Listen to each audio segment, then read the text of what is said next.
जय शिवराय मित्रांनो, आजचा दिवस खूप सुंदर असा निघालेला आहे. नाथाच्या मंदिरातून दर्शन घेऊन निघालो आहे आता.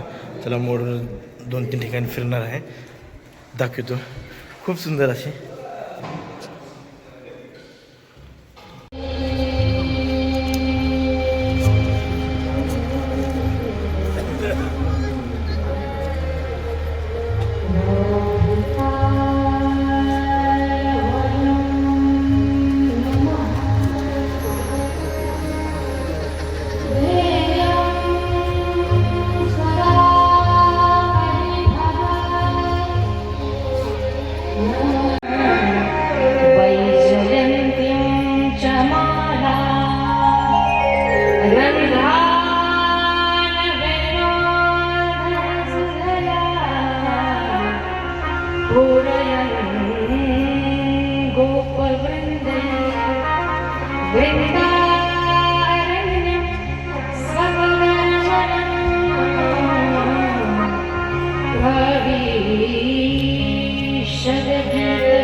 बोले श्रीमद्भागवत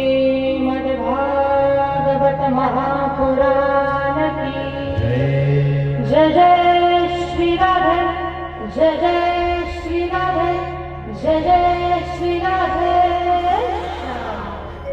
गणपती बाप्पा गणपती बाप्पा मंगलमूर्ती मंगलमूर्ती. या मॉनिटर मधून ना दादा कुठे सिस्टम मध्ये दादा कुठे आवाज ना फाटल्यासारखा येतो. त्याच्यातून आवाज फाटल्यासारखा येतो.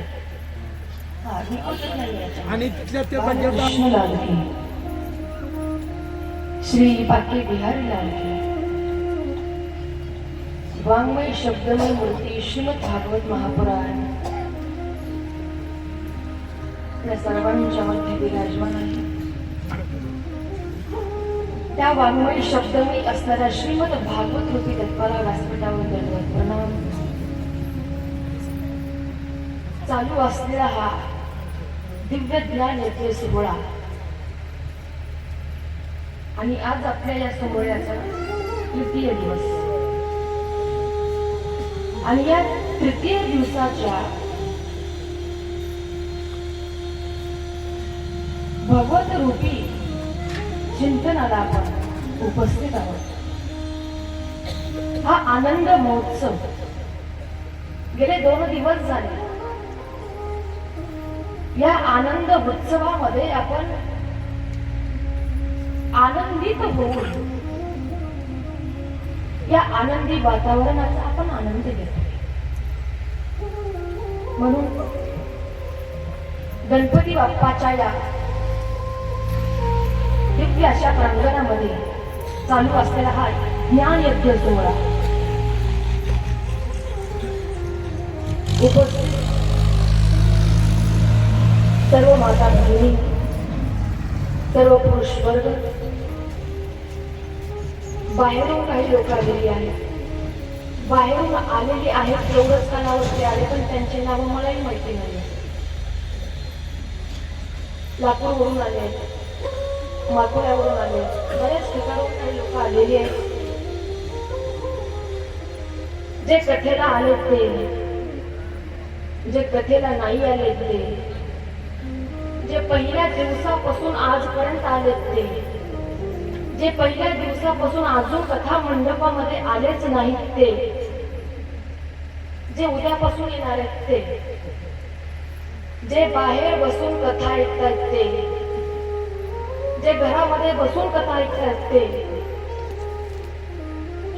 जे फक्त जेवायला येतात ते, सर्वांच्या चरणावरती व्यासपीठावर दंडवत प्रणाम. आनंद आश्चर्य या गोष्टीचं आहे. मी पहिल्या दिवशी सांगितलं होतं,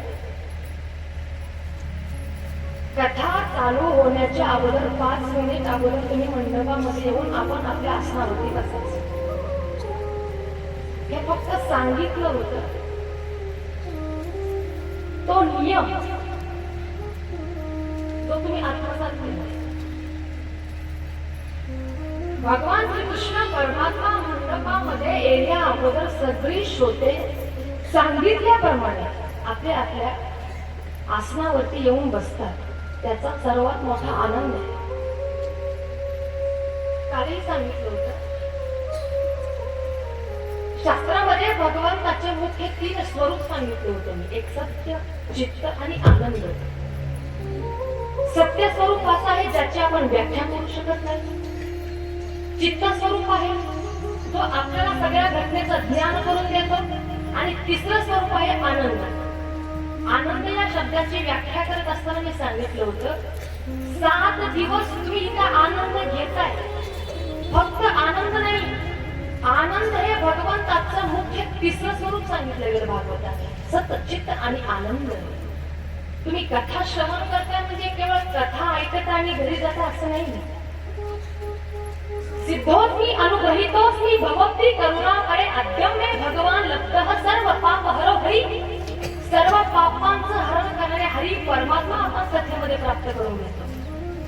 तुमच्या टाळ्यांच्या माध्यमातून निघणारा आवाज, या वाद्यांच्या माध्यमातून निघणारे स्वर, माझ्या मुखातून निघणारे शब्द ब्रह्म, या 3 घटनेचा ज्यावेळेस समन्वय होतो ना, याच्यातून जो स्वर निघतो ना, जो छंद इथं प्रगट होतो ना, तो छंद मध्ये साक्षात आनंद स्वरूप कृष्ण परमात्मा आहे.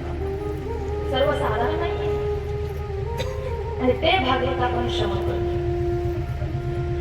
बऱ्याच वेळेस लोक म्हणतात एवढं सगळं मोठं नियोजन करायची काय गरज आहे, कशा करायचा एवढा सगळा. बऱ्याच ठिकाणी मोठे मोठे सत्य होतात. काय म्हणे एवढं नियोजन करायची गरज आहे, एवढा सगळा खर्च करायची काय गरज आहे. पण शास्त्र म्हणतं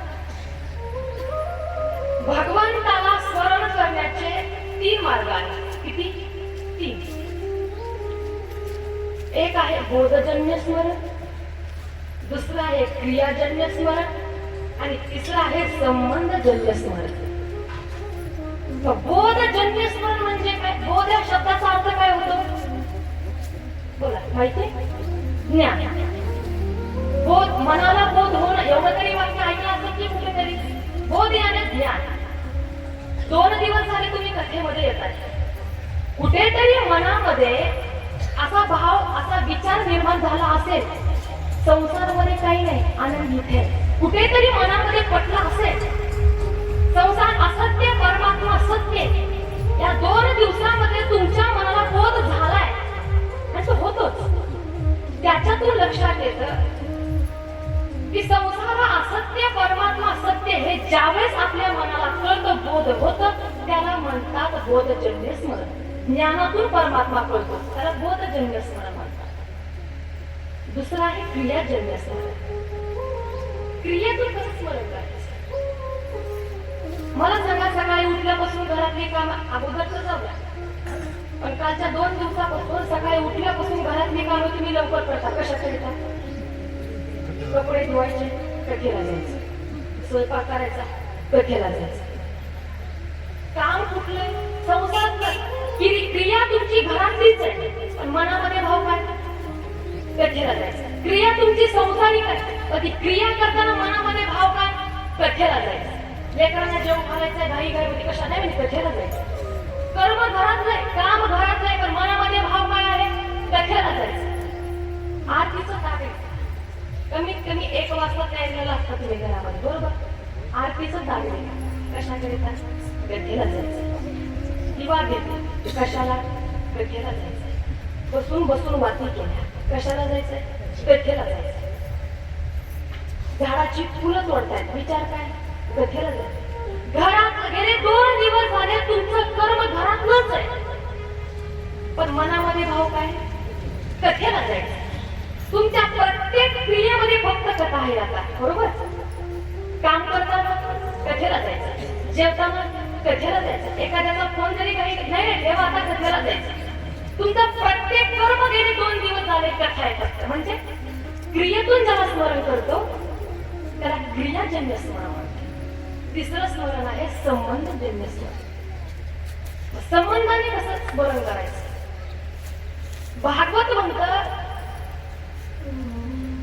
भगवंताच्या चरणाविषयी भक्ती निर्माण करण्याकरिता कृष्ण असं म्हणत नाही की तुम्ही फक्त भक्तच बना, असं नाही म्हणत. तुम्ही त्याच्यासोबत जो संबंध बनवाल तो बनायला तयार आहे. तुम्ही त्याला माता बनवा, तुम्ही त्याला पिता बनवा, प्रत्येक संबंध तुम्ही त्याच्याशी बनवा. तो संबंध बनवायला तयार आहे. तुम्ही त्याला पुत्र माना, तो पुत्रही बनू शकतो. संबंधातून स्मरण करा. असं नाही की तो ईश्वर आहे आणि ईश्वराच्या माध्यमातूनच त्याला आपण स्मरण केलं पाहिजे, नाही. तुम्ही त्याला मुलगा समजा. एक माता माऊली होती, पण 2 डोळ्याने आंधळी होती, दिसत नव्हतं तिला. आणि नातेवाईकी घरामध्ये असे कोणी नव्हते. एक तिचं जीवन एका झोपडीमध्ये राहायची, पण भक्ती फार करायची, भोजन करायची, आणि 2 डोळ्याने आंधळी. पण झालं असं, तिनं भगवान श्री कृष्णाला आपला पुत्र मानलं, मुलगा मानला. आणि रोज सकाळी घरामधलं डोळ्याने दिसत नाही, चापत घरातलं काम करायचं, इकडचा पसरा तिकडचा, तिला जमेल तसं ती करायची. पण एवढ्या सगळ्या घाईतून सुद्धा भगवान श्रीकृष्णाची रोज पूजा करायची न चुकता. कारण का? देवाला मी मुलगा म्हणले, माझा काय दुःख वाटलं कृष्णाला सांगायची, त्रास झाला त्याच्यासोबत बोलायची. रोज तिचा नित्य नियम, रोज भगवान श्रीकृष्णाला घरामध्ये बोलायची की देवा, या जगतामध्ये मला तुझ्याशिवाय दुसरं कोणीही नाही. रोज सांगायची ती, रोज की कन्हैया लाला, या जगतामध्ये मला तुझ्याशिवाय दुसरं कोणी सुद्धा नाही. बरं, कृष्णालाही वाटलं ही दोन्ही डोळ्यांनी अंधारी एवढी माझी भक्ती करते, मला पुढचा मुलगा मानते, आपण एक काम केलं पाहिजे, आपण पुत्र रूपाने हिच्या घरी गेलंच पाहिजे. आता ही दोन्ही डोळ्यांनी अंधारी, कृष्णाने विचार केला आपण हिच्या घरी जाऊ म्हणे पुत्र बनू. भगवान श्रीकृष्ण परमात्मा 12 वर्षाच्या रूपामध्ये तिच्या घरी पुत्र बनून आले. आता हिला काय माहिती की कृष्ण पुत्र बनून आलाय म्हणून. तो आला घरामध्ये, ऐका बरं, घरामध्ये आला, तिच्याशी गप्पा मारायचा, जेवण बनवायचा, तिला खाऊ घालायचा, पण तिच्या हे लक्षात नाही की कृष्ण आपल्या घरी आलाय म्हणून. अरे तिला दिसत नव्हतं की मला विचार काय करायची माहिती. रोज कुठलं तरी शेजारच्याच वर्ग माझ्या घरी येतं, मला बोलतं, जेवायला देतं, माझ्याशी गप्पा मारतो. कोण असेल बरं? चमचत बघायची आणि अंदाज लावायची, बहुतेक 12 वर्षाचं वाटतंय थोडं, हेच असेल म्हणे. रोज नित्य नियम चालू असायचा. हा तिचे पाय टोपायचा, तिच्याशी गप्पा मारायचा, तिची सेवा करायचा, तिला बाहेर फिरायला घेऊन जायचा, रोज नित्य नियम. पण एके दिवशी झालं असं, तिच्या घरी तिचे नातेवाईक आले. कधी येत नव्हते पण आले. नातेवाईक आल्याबरोबर तिने बोलता बोलता नातेवाईकांना काय म्हटले, मला या जगतामध्ये कोणी सुद्धा नाही. काय म्हटले? या जगतामध्ये मला कोणीच नाही हे ऐकलं भगवान श्रीकृष्णाने. कृष्णाने विचार केला, आतापर्यंत माझ्या समोर बसून मला म्हणत होती, देवा तुझ्याशिवाय या जगतामध्ये मला कोणी नाही. तिचे नातेवाईक आहे तर आता म्हणते मला कोणीच नाही. आज हिचे नातेवाईक समोर आले तर म्हणते की कोणीच नाहीये मला आता. भगवान श्रीकृष्णाला वाईट वाटलं. कृष्ण तिथून निघून गेला. दुसरा दिवस उचलला. ही परत चपचप बघायची, कुठलं तरी शेजारच्याचा पोरगा माझ्या घरी यायचा, रोज मला बोलायचा, आज अचानक यायचा कसा काय बंद झाला. ती गेली शेजारच्या घरी, म्हणे ताई अहो तुमचा मुलगा माझ्या घरी रोज येत होता, मला जेवायला देत होता, माझ्याशी गप्पा मारायचा, मला फिरायला घेऊन जायचा. शेजारची म्हटली ताई अहो माझा मुलगा तुमच्या घरी कशाला येईल बरं, काय संबंध काय तुमच्याकडे येण्याचा, तुम्ही तुमच्या भजनामध्ये लीन राहता, माझा मुलगा तुमच्या घरी कशाला येणार आहे म्हणे. बहुतेक दुसऱ्या कोणाचा असेल पहा म्हणे. ते दुसऱ्या शेजारच्या घरी तिला विचारलं, म्हणे ताई अहो तुमचा एक मुलगा रोज माझ्या घरी येतो, रोज मला जेवायला देतो, रोज माझ्याशी गप्पा मारतो, कशाला येतो. ती म्हणे काय बोलताय तुम्ही, माझा मुलगा तुमच्या घरी कशाला येईल, काय संबंध तुमच्याकडे येण्याचं कारण तरी काय असेल. तिला प्रश्न पडला, जर शेजारच्याच पोरग माझ्या घरी येत नव्हतं तर नेमकं येत कोण. शेजारच्याकडे गेलो, तिथेही कोणी नाही, पण ही गेली तिच्या गुरुजींकडे. गुरुजींकडे गेली, गुरुजी फार तपस्वी साधू. गुरुजींना जाऊन विचारलं, म्हणे गुरुजी गेले काही दिवस झाले एक शेजारच्याचा एक मुलगा माझ्या घरी येतो, कोण आहे कुठलाही माहिती नाही, पण एक अंदाजे 12 वर्षाचा असेल असं मला वाटतं, मला काय दिसत नाही पण अंदाज लावला नाही. म्हणे मग काय काही नाही म्हणे, रोज यायचा, माझ्याशी बोलायचा, गप्पा मारायचा, जेवायला द्यायचा, फिरायला घेऊन जायचा आणि आज अचानक यायचाच बंद झाला. गुरुजींनी विचारलं, ज्या दिवशी मुलगा यायचा बंद झाला त्याच्या आदल्या दिवशी तुझ्या घरी कोणी आलं होतं का. गुरुजी पण मस्ती साधू, तुझ्या घरी कोणी आलं होतं का. ती म्हणजे हो नातेवाईक आले.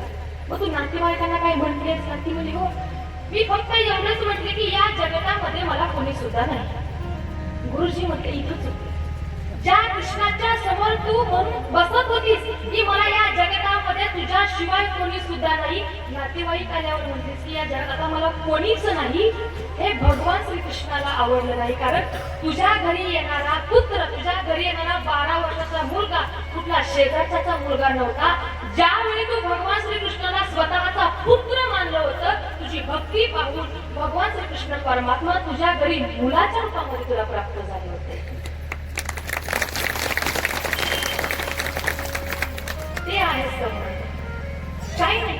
तिनं फक्त भगवंताला पुत्र मानलं आणि पुत्र मानून त्याची भक्ती केली. मला सांगण्याचा भाव काय, तो ईश्वर आहे म्हणून तुम्ही नका भजू, तो तुमचा वैयक्तिक भाव आहे. मी सांगते काय, तो देव आहे म्हणून तुम्ही त्याचं स्मरण नका करू. तुम्ही तुमच्या श्रद्धेने, तुमच्या निष्ठेने तुम्ही त्याला मित्र बनवा. तो मित्रही बनायला तयार आहे, तुम्ही त्याला सखा बनवा, तुम्ही त्याला बंधू बनवा, तो सगळं बनायला तयार आहे. फक्त तितकी निष्ठा, तितकं प्रेम, तितका भाव, तितकी आपली आत्मीयता असली पाहिजे त्याच्या विषयी, तर ते असतं लागेल. 3 मार्ग आहेत म्हणून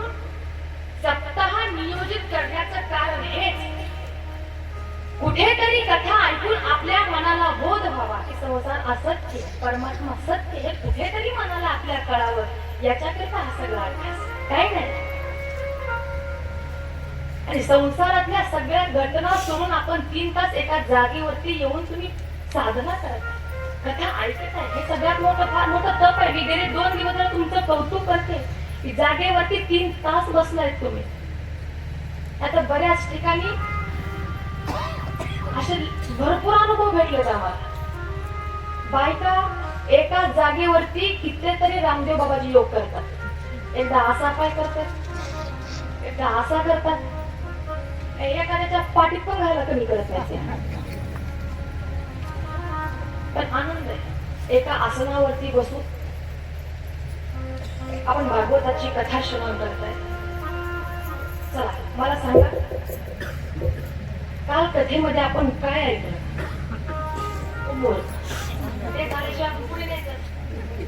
बोला काल आपण कथेत काय ऐकलं?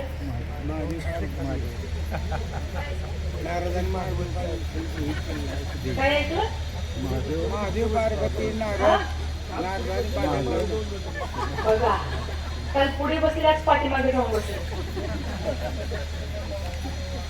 बरं जाऊ द्या, कथा जाऊ द्या. मला सांगा काल आपण कुठल्या कुठल्या तीर्थक्षेत्रावरती गेलो होतो एवढं तरी लक्षात असेल? हा हे बघा हे कसं लक्षात राहतं. हा वृंदावन गेलो, पंढरपूर गेलो, काशीला जाऊन आलो, हरिक्षेत्र, कुरुक्षेत्र, श्रीरंगम, सेतू बंधन सगळीकडे करून आलो आपण, बरोबर? बर कथा कुठली आठवते का सांगितली?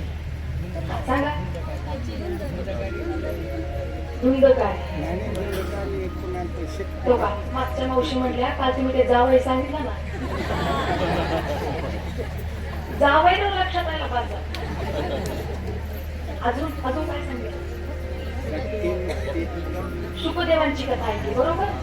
अजून भक्ती महाराणी ऐकली, अजून अजून तू पण ऐकलं ना? अजून हा सनातन सनत कुमार 4 ऋषींची कथा ऐकली, अजून अमर कथा ऐकली, हो, अजून छान गोकर्ण कथा ऐकली. म्हणजे आहे गाडी आपली लाईनीवरती आहे म्हणायला हरकत नाही.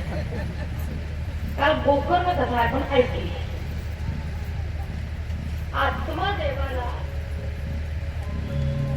ज्या वेळेस दुःख झालं त्यावेळेस स्वतःच्या मुलानं उपदेश केला. ही कथा आपण काल ऐकली होती, बरोबर? आठवत आहे? आता आली गाडी बरोबर, लिंक जोडली. आता स्टेशनवर आली. हो,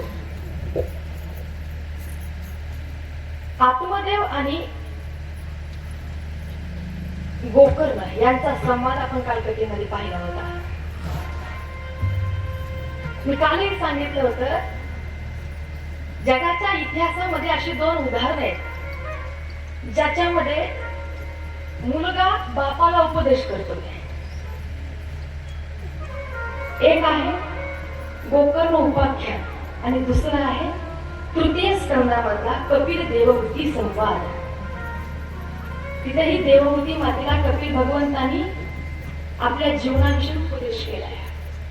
आणि भागवताच्या पद्मपुराण अंतर्गतल्या 6व्या अध्यायामध्ये शेवटच्या श्लोकामध्ये आत्मदेवाला गोकर्णाने उपदेश केला. देहे स्थिमान स्वरूपिरे अभिमतीं त्यजत्वं जाया सुतादिषु सदा ममतां विमुष्य पश्यामि शशन भंगुर निष्ठ वैराग राग रसिको भव भक्तिनिष्ठ धर्मं भजस्त्वं त्यज लोक धर्मान् सेवस्व साधु पुरुषा जय काम कृष्ण अन्यश्च दोष गुण चिंतनमाशु मुक्त्वा सेवा तथा रसमोह नितरां पिबत. बाबा तुम्ही निरंतर भगवंताची सेवा करा, लोकांचे गुणदोष पाहू नका. हा काय करतोय? हा कोणाकडे जातोय? लोकांचे गुणदोष पाहू नका. अन्यश्च दोष गुण चिंतनमाशु मुक्त्वा सेवा तथा रसमोह नितरां पिबत्व.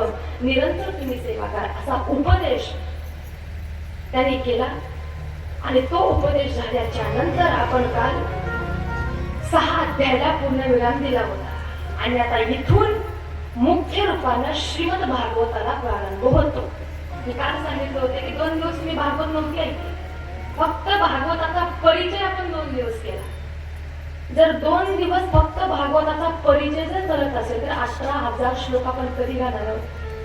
अथांग समुद्र म्हणजे भागवत आहे, 18,000 श्लोकांची संहिता आहे. बरं मला सांगा, भागवतामध्ये किती अध्याय आहेत? किती? निकाल सांगितलं होतं. किती? 335. छान. स्कंद किती आहे? किती? 12. छान. 12 स्कंद. तर मला सांगा, भागवताचा मुख्य श्रोता आणि भागवताचा मुख्य वक्ता कोण आहे? वक्ता कोण आहे? शुकदेव. आणि श्रोता परीक्षित. आता शुकदेव आणि परीक्षित यांच्या संवादाचा भागवत प्रथम स्कंदापासून चालू होता.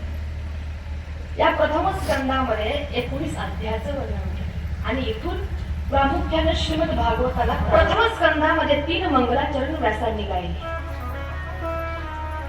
जन्मादस्य यतोऽन्वयादितरतः शार्तेष्वभिज्ञस्वराट् तेने ब्रह्मविद्यादिकमये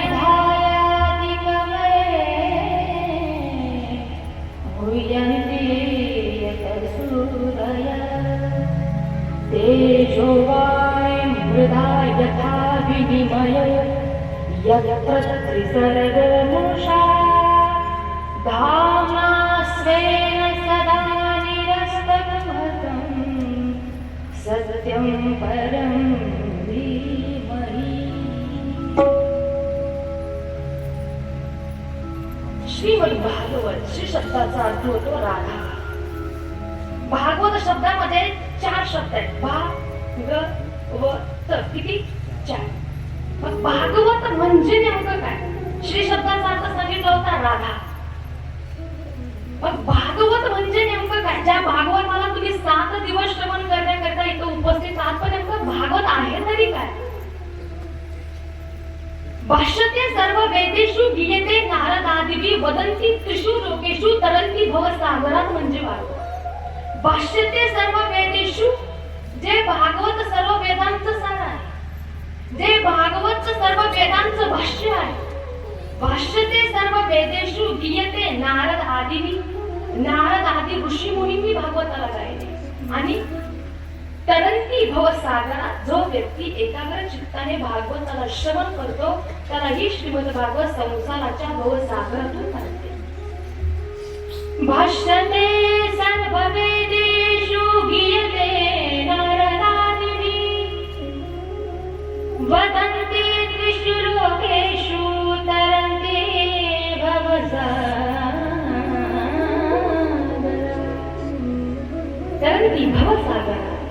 संसाराच्या भवसागरातून तारणारे हे भागवत आहे, ज्याला आपण श्रवण करतो.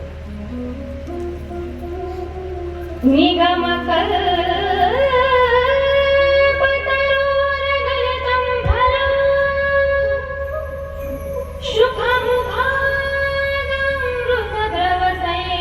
शुभमुखादमृतद्रवसंयुतं पिबत भागवतं रसमालयं मुहुरहो रसिका भूर्विभा. 3 मंगलाचरण. पहिलं मंगलाचरण व्यासांचं मंगलाचरण, दुसरं मंगलाचरण शुकदेवांचं आणि तिसरं मंगलाचरण सूतजी. भागवतातले 3 त्रिदेव आहेत. पहिले व्यासजी, दुसरे शुकदेवजी, तिसरे सूतजी. 3 त्रिदेव. पहिला श्लोक बीज आहे, बी. दुसरा श्लोक वृक्ष आहे आणि तिसरा श्लोक वृक्षाला लागलेलं पिकलेलं फळ आहे. गलितम फलम. ते भागवत. पण एक सांग, या भागवतामध्ये व्यासांनी प्रथम श्लोकामध्ये कुठल्याही देवतेचं नाव घेऊन वंदना केलेली नाही. का केली नाही? व्यासांनी विचार केला, कारण बऱ्याच वेळेस लोक म्हणतील जर गणपती बाप्पाचं नाव घेऊन जर भागवताला प्रारंभ केला असता तर गणपती बाप्पाची भक्त म्हटले असते, भागवत फक्त आमचीच आहे. दुर्गा देवीची वंदना केली असते, दुर्गा देवीची भक्त म्हटले असते, भागवत फक्त दुर्गा देवीच्या भक्तांचीच आहे. धर्मांमध्ये, समाजामध्ये धर्मग्रंथांविषयी वाद विवाद व्यासांनी विचार केला, आपण कुठल्याच देवतेचं नाव नाही लिहायचं, बट सगळ्या देवतेचं नाव लिहायचं म्हटलं तर सगळ्या देवतांची वंदना करण्यामध्येच ग्रंथ संपून जाईल मध्ये. त्यावेळेस व्यासांनी एक लिहिलं, सत्यम परम धीमहि. जो ज्याचा कोणी सत्य आहे त्याची ही भागवत आहे. जो सत्याच्या मार्गावरती चालतो ती भागवत त्याची. सत्यम परम धीमहि. भागवत हा ग्रंथ लिहिला नाही, समाधीमध्ये प्राप्त झालेला विषय. समाधीचा विषय म्हणजे भागवत आहे. धीमहि बुद्धी. व्यासजी म्हणते, देवा सत्यम परम धीमहि, आम्ही आमची बुद्धी तुझ्या चरणावरती समर्पित करतो. ते सत्य. मग ज्याचा कोणी जो सत्य आहे त्याची ती भागवत आहे. जो सत्याच्या मार्गावरती चालतो ती त्याची सत्य. पण सत्य आणि परम सत्य दोन भाव आहेत. सत्य काय आहे आणि परम सत्य काय आहे? परम सत्य आहे भगवंताचं नाव. जे काम परमात्माही करू शकत नाही ते काम भगवंताचं नाम करतं. भूत पिशाच निकट नहीं आवे, महावीर जब नाम सुनावे. जे काम परमात्माही करू शकत नाही ते काम भगवंताचं नाम करतं. तितके नामामध्ये सामर्थ्य, ते नाम सर्वश्रेष्ठ आहे. कारण भक्त मीराबाई, भक्त प्रल्हाद, भक्त जनाबाई हे जे भक्त होऊन गेले ना, यांच्या जीवनामध्ये कृष्ण नव्हता. वास्तविक गोष्ट की त्यांच्या जीवनामध्ये कृष्ण परमात्मा नव्हते, फक्त देवाचं नाव होतं. बरोबर? त्या नावाच्या आधाराने, त्या नावाची साधना करून, त्या नावाचा नाम जप करून त्यांनी कृष्ण प्राप्त करून घेतला होता. आज आपल्याही जीवनामध्ये देव नाहीये, फक्त त्याचं नाम आपल्या जवळ आहे. यत्फलं नास्ति तपसा न योगेन समाधिना तत्फलं लभते सम्यक् फलं केशव कीर्तनात्. फक्त त्याचं नाम आपल्या जवळ आहे, त्याचं नाम घ्यायचंय आणि त्या नामाच्या आधारे त्याला आपल्याला प्राप्त करून घ्यायचंय. भक्त मीराबाईंनी तेच केलं, भक्त दुर्वांनी तेच केलं. फक्त त्याचा नामाचा आधार करून घेतला, नाम हे साधन बनवलं आणि त्याला साध्य करून घेतलं.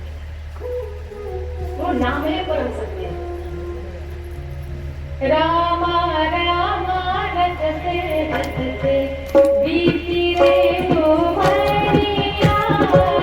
राम राम रटते बीती रे हो मैया.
लंकेमध्ये कशामुळे?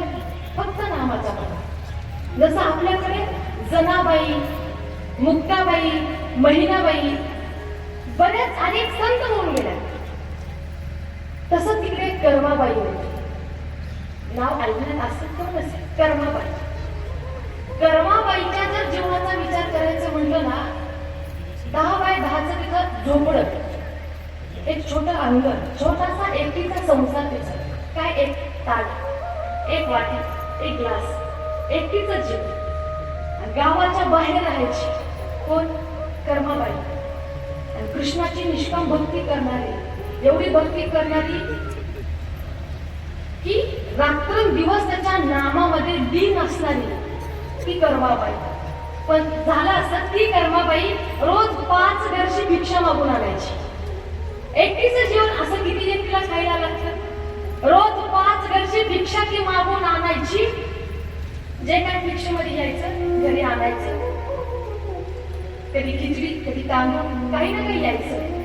घरी आणलं, चुलीला जरवण घालायचं, पातेलं ठेवायचं, पाणी ओतायचं, डाळ टाकायची, तांदूळ टाकायचं. चुलीला खालून जाळ लावला की भजन चालू करायचे.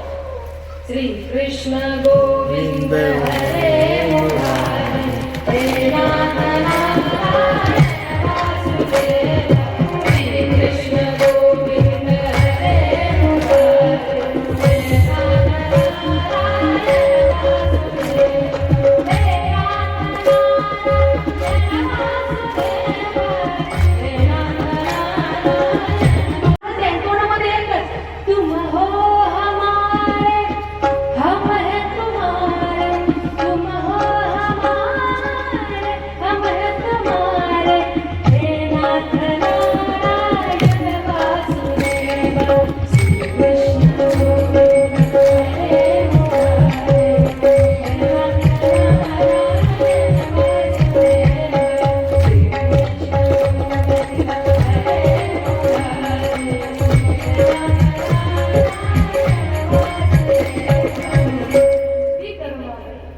मुरारी, खिचडी शिजली भजन होईपर्यंत. खिचडी ताटामध्ये घेतली, ताटामध्ये घेतल्याबरोबर जसं एखादी आजी आपल्या नातवाला आवाज देते तशी ती कृष्णाला आवाज द्यायची. अरे ओ लाला, खिचडी परोसी है, खाना खाने को आ जाओ. आवाज द्यायची. अरे लाला, खिचडी बनवली आहे, हे म्हणे जेवायला माझ्यासोबत. जसं आजीने नातवाला आवाज दिल्याबरोबर नातू जसा आजीच्या ताटामध्ये जेवायला येऊन बसतो, तसा जगाचा बाप कृष्ण परमात्मा तिच्या ताटामध्ये येऊन खिचडी खायचा. दादा कर्माबाई खिचडी खायचा. पण झालं असं, काही दिवसानंतर कर्माबाईचं निधन झालं. पण गावकऱ्यांना हे माहिती नव्हतं. जी कर्माबाई आपल्या घरची, आपल्या 5 घरची जी भिक्षा जाते ना, त्या भिक्षेमध्ये जगाचा बाप जेवतोय, गावकऱ्यांना माहिती नव्हतं. ती कर्माबाई मरण पावली. गावकऱ्यांना फार दुःख झालं, वाईट वाटलं. तिचा अंत्यविधी केला, काही कालावधीमध्ये व्यतीत केला. पण झालं असं, रात्री 12 वाजता भगवान श्री कृष्ण परमात्मा एका गुराख्याच्या रूपामध्ये फाटकी पडली. फाटकी धोती, हातामध्ये काठी घेऊन 12 वर्षाच्या रूपामध्ये रात्री 12 वाजता कर्माबाईच्या दरवाजाच्या झोपडीचा दरवाजा वाजवत होते. मैया दार खोलो ना, मैया दार खोलो ना, खोलो ना. ज्याच्यासाठी समस्त साधू संत यमनीय जन्म जन्मांतर कल्प कल्पांतर युग युगांतर साधना करतात. अनेक साधू संत ज्याच्या पाठीमागे धावतात, तो कृष्ण परमात्मा कर्माबाईच्या दरवाजाच्या झोपडीला दरवाजा वाजवतो. मैया दरवाजा उघड का. तिनं काही नव्हते केलं, फक्त त्याचं नाम घेतलं होतं.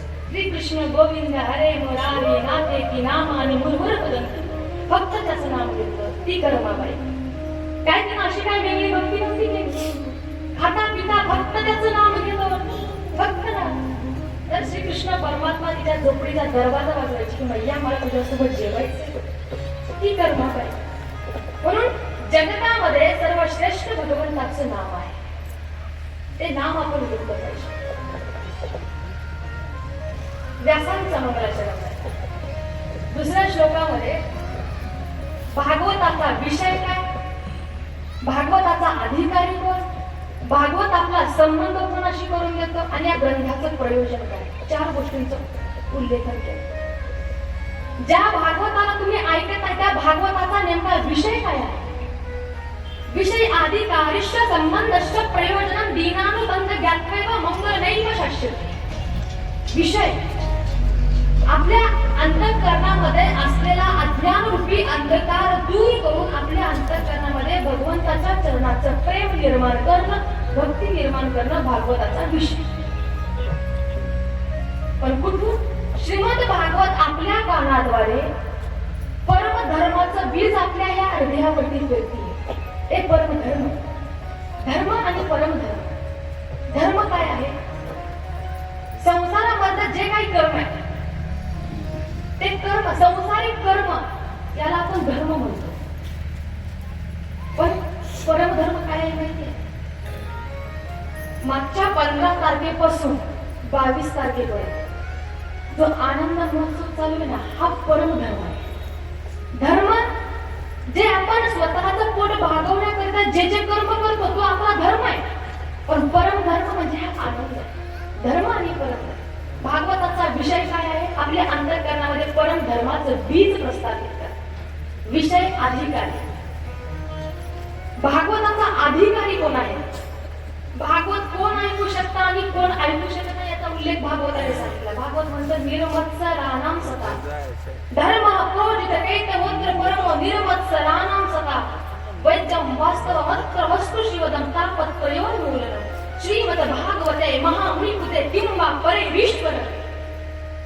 श्रीमद भागवत कोण अधिकारी कोण आहे? कोण भागवत ऐकायची कोण आहे? म्हणजे निर्मत्सराणां सता. जो निर्मत्सर आहे, मत्सर आणि निर्मत्सर दोन भाव आहेत. मत्सर म्हणजे काय? निर्मत्सर म्हणजे काय? निर्मत्सर नंतर सांगते, अगोदर मत्सर सांगते. ऐका. मत्सर म्हणजे एखाद्याला दुसऱ्याचं सुख कधीच बघवत नाही. तुमच्या भाषेत सांगायचं म्हणजे एखादा जर व्यक्ती जास्त आनंदामध्ये असेल तर त्याचं सुख आपल्याला बघवत नाही. बरोबर आहे? त्याला म्हणतात मत्सर. भागवत म्हणतं अशा व्यक्तीला भागवत ऐकण्याचाही अधिकार नाही आणि सांगण्याचाही अधिकार नाही. मत्सर सांगितलं. निर्मत्सर एखाद्याचं सुख कधीच न बघवणं, सतत एखाद्या विषयी मनामध्ये ईर्ष्या, सतत मनामध्ये त्रास, कधीच लोकांचं सुख न बघवणं, त्याला मत्सर म्हणतात. आणि असाच एक व्यक्ती होता. त्याने काय केलं? ब्रह्मदेवाला आपल्या सामर्थ्याने, भजनाने प्राप्त करून घेतलं, प्रसन्न करून घेतलं. कोण? एक सर्वश्रेष्ठ होता, स्वभावाने चांगला. त्याने ब्रह्मदेवाला प्रसन्न करून घेतलं. ब्रह्मदेव म्हणले, मी तुझ्या भक्तीने फार प्रसन्न आहे. काय इच्छा आहे तुझ्या मनामध्ये? माग म्हणे मला. तो म्हटला, मी साधना तर तुमच्या अशी केलेली, तुम्हाला प्राप्त करून तर मी घेत नाही. आता माझी इच्छा अशी आहे, मी माझ्या मनामध्ये जो विचार करेल ते मला भेटलं पाहिजे. कोण म्हटलं? तो व्यक्ती म्हटला, जो मी माझ्या मनामध्ये विचार करेल ते मला भेटलं पाहिजे. ब्रह्मदेव म्हटले, मला वाटतं. एका व्यक्तीला असाच वरदान दिलं होतं. त्याने काय केले पाहिलंय मी. हे सोडून दुसरं काही मागितलं म्हणे नाही. म्हणे तो मला एवढी तुमची साधना केली, एवढं तुमचं भजन केलं, एवढं तुम्हाला मी प्राप्त करून घेतलं, माझ्या मनामध्ये जो विचार आहे ते मला भेटलंच पाहिजे. ब्रह्मदेव म्हणते, ठीक आहे देतो मी, पण एक अट आहे. म्हणजे कसली अट? तू जो विचार करशील ते तर तुला भेटेलच, पण तुझ्या दुप्पट तुझ्या शेजारच्याला भेटेल. काय म्हणले? ब्रह्मदेव म्हणले, अट आहे म्हणे तुला, तू मागशील ते मी तुला देतो, पण तुझ्या दुप्पट तुझ्या शेजारच्याला भेटेल. चालेल का म्हणे? तुम्हाला भजन मी केलं, ब्रह्मदेवाला प्राप्त करून मी भेटेल, माझा दुप्पट शेजारच्याला कसं काय? तुम्हाला ठीक आहे, चला द्या म्हणे मला. ब्रह्मदेव म्हणे, तथास्तु. अंतर्धान झाले. महाबसला घराच्या समोर छोटी झोपडी त्याची. ध्यान लावलं. म्हणजे देवा, एक सुंदर बंगला मला भेटावा. त्याला एक बंगला दरवाजामध्ये तयार. शेजारच्याला किती? आता तुम्ही फक्त दोनच म्हणायचा. शेजारच्याला किती? दोन. याने परत मनामध्ये विचार केला, देवा, एक सुंदर फोर व्हीलर माझ्याकडे असायला पाहिजे होते. याच्याकडे दरवाजामध्ये लगेच फोर व्हीलर तयार. शेजारच्याला किती? हा, तुम्ही दोनच म्हणाल. पाठच करा त्याला दोन. परत त्याने मनामध्ये विचार केला, साधना मी केली, भजन मी केलं, ब्रह्मदेवाला प्राप्त मी करून घेतलं, आणि माझ्या दुप्पट सगळं यालाच भेटतंय म्हणे. परत त्याने मनामध्ये विचार केला, म्हणे देवा, माझ्या घरासमोर एक खूप मोठा असा विहिरीसारखा खड्डा पडावा. शेजारच्याला किती? परत त्याने ध्यान लावलं, जेवढं मी मागेल त्याच्या दुप्पट याला मिळेल. परत त्याने डोळे बंद केले. म्हणे देवा, माझा एक डोळा आंधळा व्हावा. शेजारच्याची किती?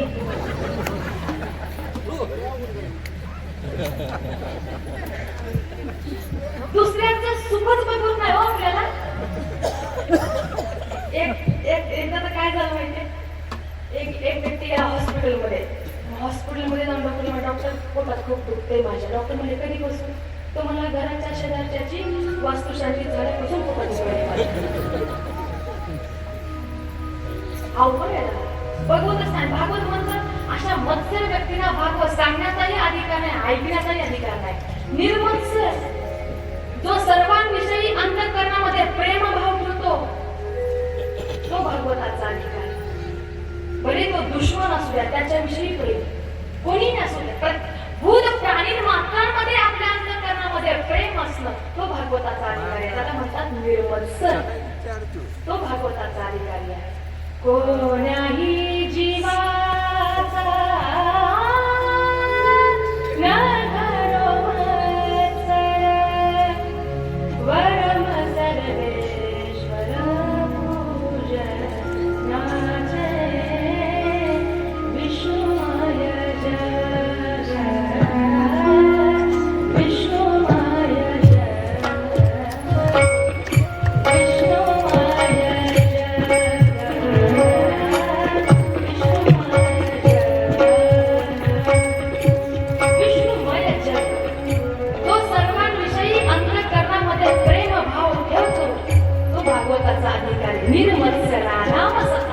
कोण्याही जीवाचा न करो मत्सर, जो कोणाविषयी अंतःकरणामध्ये मत्सर भाव ठेवत नाही, दूषित भाव ठेवत नाही, तो व्यक्ती श्रीमद भागवताचा अधिकारी सांगितला गेला.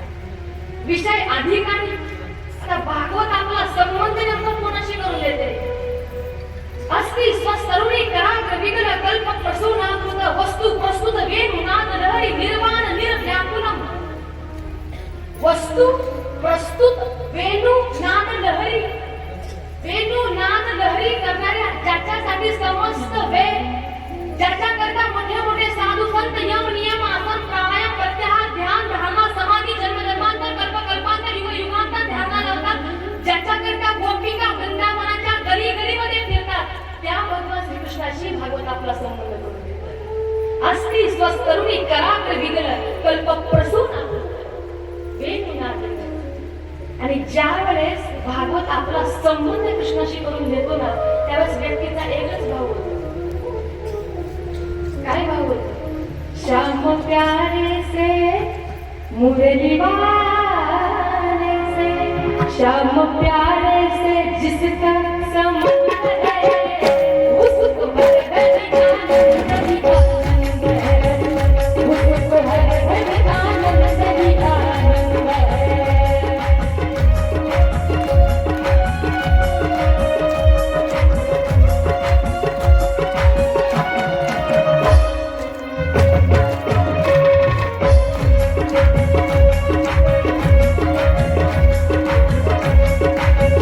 श्याम प्यारे से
कृष्ण भगवान की जय जय जय श्री राधे जय जय श्री राधे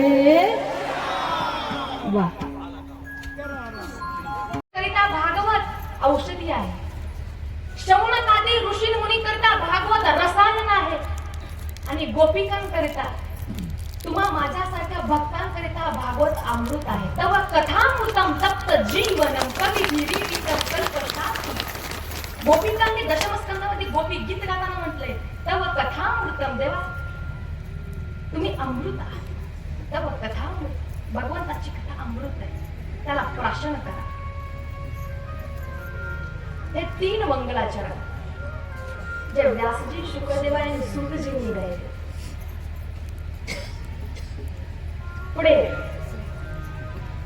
88,000 ऋषी मानव कल्याणाकरिता यज्ञ करत होते पण झालं असं यज्ञ करत असताना सतत विघ्न उपस्थित होऊ लागले म्हणून हे सगळे ऋषी ब्रह्मदेवाकडे गेले ब्रह्मदेवाला सांगितलं मानव कल्याणाकरिता यज्ञ करतोय पण अडचणी फार निर्माण होत आहेत म्हणजे काहीतरी उपाय सांगा ब्रह्मदेवानी मनोमय नावाचं चक्र पाठवलं सांगितलं हे चक्र ज्या स्थानावरती पडेल तिथं जा तिथं यज्ञ प्रारंभ करा हे सगळे ऋषी ज्या ठिकाणावरती आहे त्या ठिकाणाचं नाव पडलं नैमिषारण्य त्या नैमिषारण्यामध्ये 88,000 ऋषी यज्ञ करतायत पण यज्ञ करत असताना सतत विघ्न उपस्थित होऊ लागले सगळ्यांनी विचार केला आपण सकाळी यज्ञ करायचा आणि उरलेल्या सगळ्या वेळामध्ये फक्त भागवताची कथा ऐकायची सगळ्या ऋषींचं ठरलं सकाळी पटकन यज्ञ करून घ्यायचा आणि उरलेल्या सगळ्या वेळेमध्ये फक्त भागवताची कथा ऐकून घ्यायची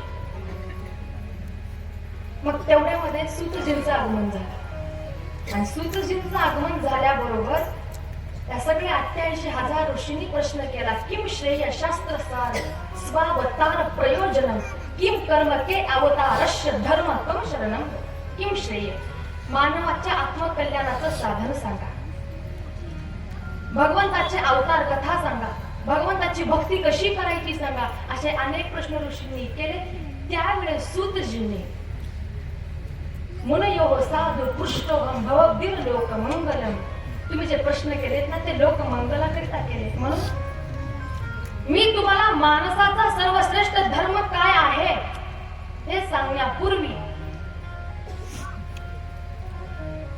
मी माझ्या गुरूंचं स्मरण करतो कोण म्हणतात सूतजी म्हणतात सूतजींचे गुरु मुख्य रूपाने व्यासजी आहेत पण व्यासांचं स्मरण करत नाही सूतजी शुकदेवांचं स्मरण करतात का कारण व्यासांनी ज्यावेळेस भागवताची रचना केली भागवत सांगितली त्यावेळेस सूतजींना आनंद नाही भेटला पण परीक्षितीला ज्यावेळेस शुकदेवजी भागवत सांगत होते ना शुकमुखात अमृत द्रव संयुतम तिथंच सूतजींना आनंद झाला तेव्हापासून सूतजी शुकदेवांना गुरु मानायचे आणि त्यावेळेस गुरुवंदना गायली हे मेरे गुरुदेव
भव सिंधु के मझधार में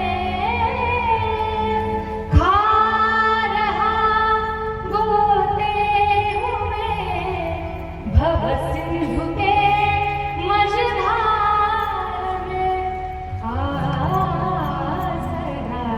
है दूसरा कोई न इस संसार में। हे मेरे गुरुदेव करुणा. सुतजी गुरुजींची वंदना गायली आणि 88,000 ऋषींना म्हटले सुतजी. व्यक्तीच्या जीवनातला सर्वश्रेष्ठ धर्म काय आहे ऐका. व्यक्तीच्या जीवनामध्ये सर्वश्रेष्ठ धर्म आहे भगवंताची निष्काम भक्ती करणं. एक जण आमच्या गुरुजींना प्रश्न केला, म्हणे गुरुजी प्रत्येक वक्ता प्रत्येक कथाकार सांगतो देवाची भक्ती करावी, देवाची भक्ती करावी. नेमकं भक्ती म्हणजे काय असतं बरं? मला भक्ती करायची फार इच्छा आहे, पण नेमकं माझ्या भक्तीची सुरुवात मी कुठून करू सांगा. कशी करायची काय भक्तीची सुरुवात? गुरुजी म्हटले घरामध्ये तुझ्या किती जण राहतात? तो मला 4 जण. म्हणे कोण कोण? मी, माझी पत्नी, माझी 2 मुलं. मग उद्यापासून 5 आहेत असं समज. शिष्य म्हटला 5वा कोण? म्हणे मंदिरात बसलाय तो. रोज 4 लोकांसाठी तुम्ही जेवण बनवता का नाही? त्याच्यासाठीही बनवा. रोज 4 लोक फिरायला जाता की नाही? त्यालाही घेऊन जा. रोज 4 लोक घरामध्ये बसून तुम्ही गप्पा मारता की नाही? त्याच्याशीही मारा. भक्ती म्हणजे वेगळी काही नाही. आपल्या प्रत्येक संबंधामध्ये भगवंताला जोडणं म्हणजे भक्ती आहे. तुम्ही जे कर्म स्वतःसाठी करता ते कर्म तुम्ही त्याच्यासाठी करा. तुम्ही जेवताना त्यालाही नैवेद्य द्या. आम्ही ज्यावेळेस मला वाटतं 2020-21 वृंदावनला शिकायला होतो ना, ज्यांच्या घरी राहायचो आम्ही आणि इतकं काय परिचय नसायचं आम्हाला इथे. आम्ही पाठावरून यायचो. सकाळी 6ला जायचं, 12 वाजता यायचं आणि गेट उघडलं की त्या भाभींना आम्ही म्हणायचं, म्हणजे दीदी जेवण झालं तुमचं? खाना काय आपले? ते म्हणायची नाही अजून, भगवंताला नैवेद्य दाखवायचं, भोग लावायचं. मला सांगायचा मुद्दा काय आहे, तिकडची लोक भगवंताला नैवेद्य दाखवल्याशिवाय जेवण करत नाहीत आणि भगवंताला झोपवल्याशिवाय झोपत नाहीत. आगात भक्ती आहे. रोज त्या एवढी सेवा करायच्या. आम्ही पाठवून आले, भगवान श्रीकृष्णाची एवढी सेवा करायच्या, त्याला पांघरायला घालायच्या, त्याला काय हवं नको बघायच्या. जेवणाचं ताट किचन मधलं अगोदर ताट भगवान श्रीकृष्णाच्या समोर जायचं आणि ते ताट मग घरातल्या सगळ्या जेवणामध्ये मिक्स करायचं. घरातलं साधं जेवणच आहे, पण ते जेवण जर तुम्ही भगवंताच्या समोर नेऊन ठेवलं तर घरातलं साधं जेवण सुद्धा प्रसाद बनतं. प्रसाद बनवायची वेगळी गरज नाही. रोजचं ताट जेवणासमोर ठेवलं ते सर्वसाधारण जेवण आपला प्रसाद बनवू शकतो. तसं भक्ती म्हणजे वेगळी काय भक्ती नाहीये. तुमच्या प्रत्येक संबंधामध्ये जे कर्म स्वतःसाठी करताना ते याच्यासाठी करा. तुम्ही झोपताना यालाही झोपी घाला, तुम्ही जेवताना यालाही जेवायला द्या, तुम्ही स्वतःसाठी कपडे घेताना त्याच्यासाठी घ्या. प्रत्येक संबंधामध्ये त्याला जोडणं ही निष्काम भक्ती. पण या जगतामध्ये निष्काम भक्ती जर कोणी केली असेल तर ती फक्त गोपिकांनी केली. या जगतामध्ये भगवंतावरती निष्काम प्रेम जर कोणी केलं असेल तर ते फक्त बाल गोपाळांनी आणि गोपिकांनीच केलेलं आहे. नाही केलं कोणी. नितांत प्रेम आहे.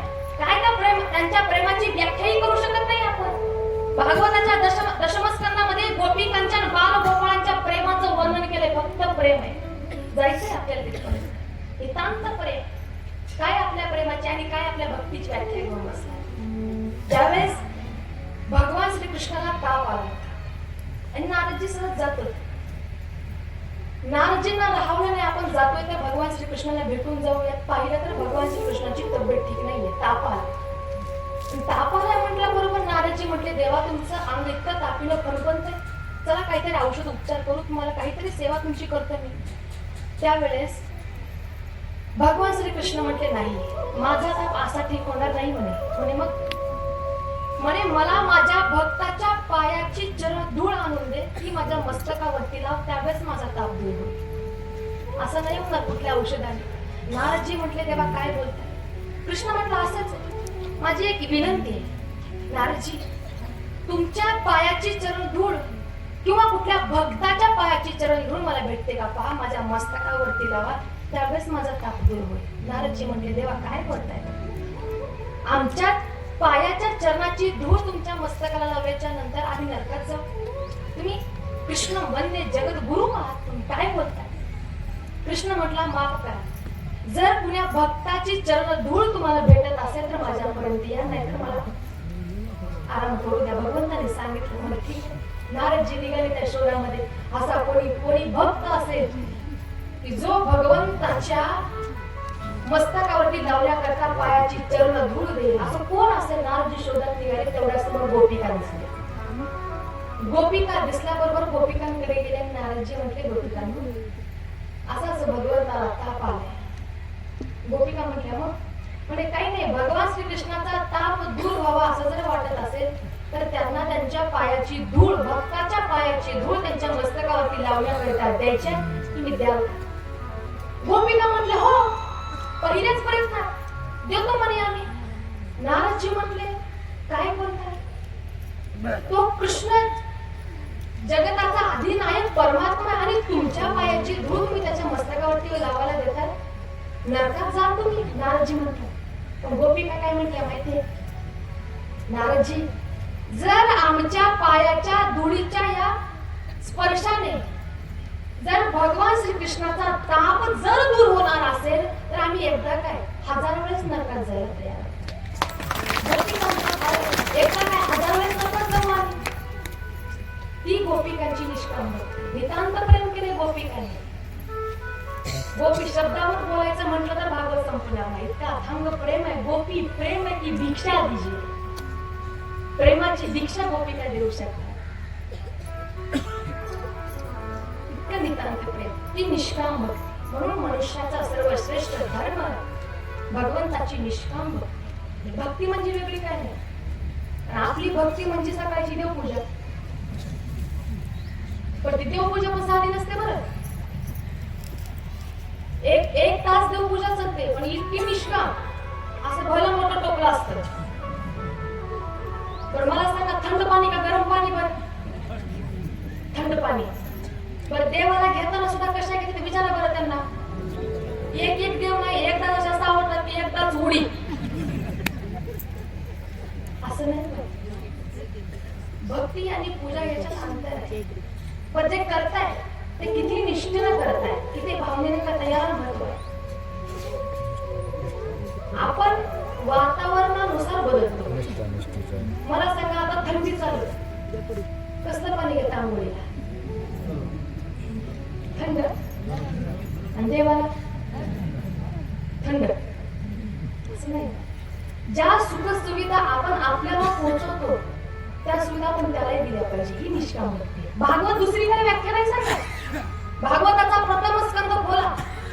प्रथम स्कंदातले 3 मंगलाचरण झाल्याच्या नंतर मानवाच्या जीवनातली सर्वश्रेष्ठ भक्ती काय आहे याच्याचा पहिला श्लोक भागवत सांगतं.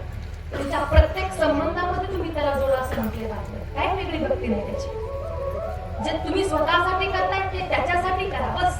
काही अवघड नाही. तसं त्या गुरुजींनी सांगितलं, तुझ्या घरामध्ये 4 माणसं आहेत ना, उद्यापासून 5 आहेत असं समज. जे तू 4 लोकांसाठी करतोस ना, उद्यापासून त्याच्यासाठी कर. ती तुझ्या जीवनातली भक्ती आहे. भक्तीची सुरुवात तिथून.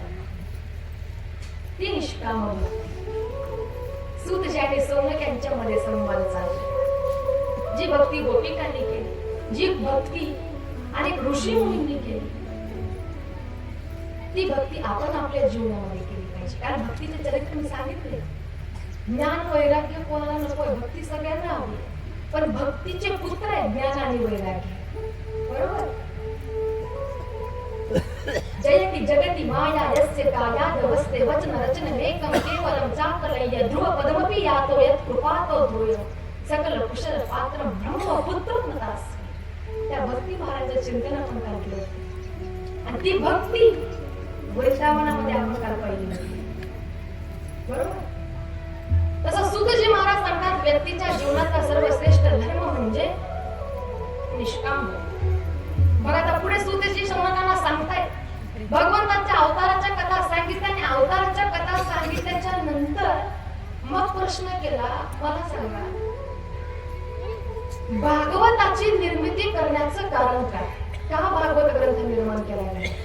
18 महापुराण आहेत, सगळ्या शेवटी जे निर्माण झालं त्याचं नाव आहे भागवत. त्या भागवताला व्यासांना लिहावं लागलं, का भागवत ग्रंथ निर्माण केला गेला हे मला सांगा. त्यावेळेस नारदांनी व्यासांचा संवाद सांगितला. पुढे दिवशी नारदांनी व्यासांचा संवाद सांगितला, त्या भागवत निर्माण झालं. याच्याकरिता नारदांनी व्यासांचा संवाद प्रथमच करताना सांगितला गेला. द्वापरे समनुप्राप्ते तृतीये युगपर्ये जातः पराशराद्योगी व्यासं व्याकरया हरे. सरस्वती नदीच्या किनारी खिन्न मनाने बसलेले व्यासजी व्यस्यति विस्तारयति विभाजयति इति वेदव्यासः. ते व्यासजी श्रीकृष्ण द्वैपायन महर्षी वेदव्यास सरस्वती नदीच्या किनारी एवढे दुःखी होऊन बसले, तेवढे दुःखी. लाखो श्लोकांचं महाभारताची रचना केली, अनेक धर्मग्रंथ लिहिली, ऋग्वेद, यजुर्वेद, सामवेद, अथर्ववेद अनेक वेदांचं सार लिहिलं, तरीही मनाला शांतता नव्हती. लाखो श्लोकांचं महाभारत लिहिलं, आपल्याला एक कविता लिहिली तर आपण आनंदामध्ये राहतो, किती समाधानी होतो. लाखो श्लोकांच्या महाभारताची रचना व्यासांनी केली, 17 महापुराण लिहिली, धर्मग्रंथ लिहिली, उपनिषद लिहिली, वेद रचली, तरी सुद्धा दुःखी होऊन सरस्वती नदीच्या किनारी व्यासजी बसले होते. आणि तेवढ्यात नारदाचं आगमन झालं. आणि नारदजी आल्याबरोबर व्यासांना पाहून थोडं विचारामध्ये पडले. एवढी धर्मग्रंथ यांनी लिहिली, तरी सुद्धा इतके खिन्न का बसले, का दुःखी बसले? रावलं नाही नारदजींना. विचारलं, पराशरया महाभागा भवतः कश्चिदा मना परितुष्यति शारीर आत्ममानसे नवा. काय प्रश्न केला? पराशरय महाभागा भवतः कश्चिदात्मना परितुष्यति शारीर आत्मा मानस एव वा. काय प्रश्न केला माहिती?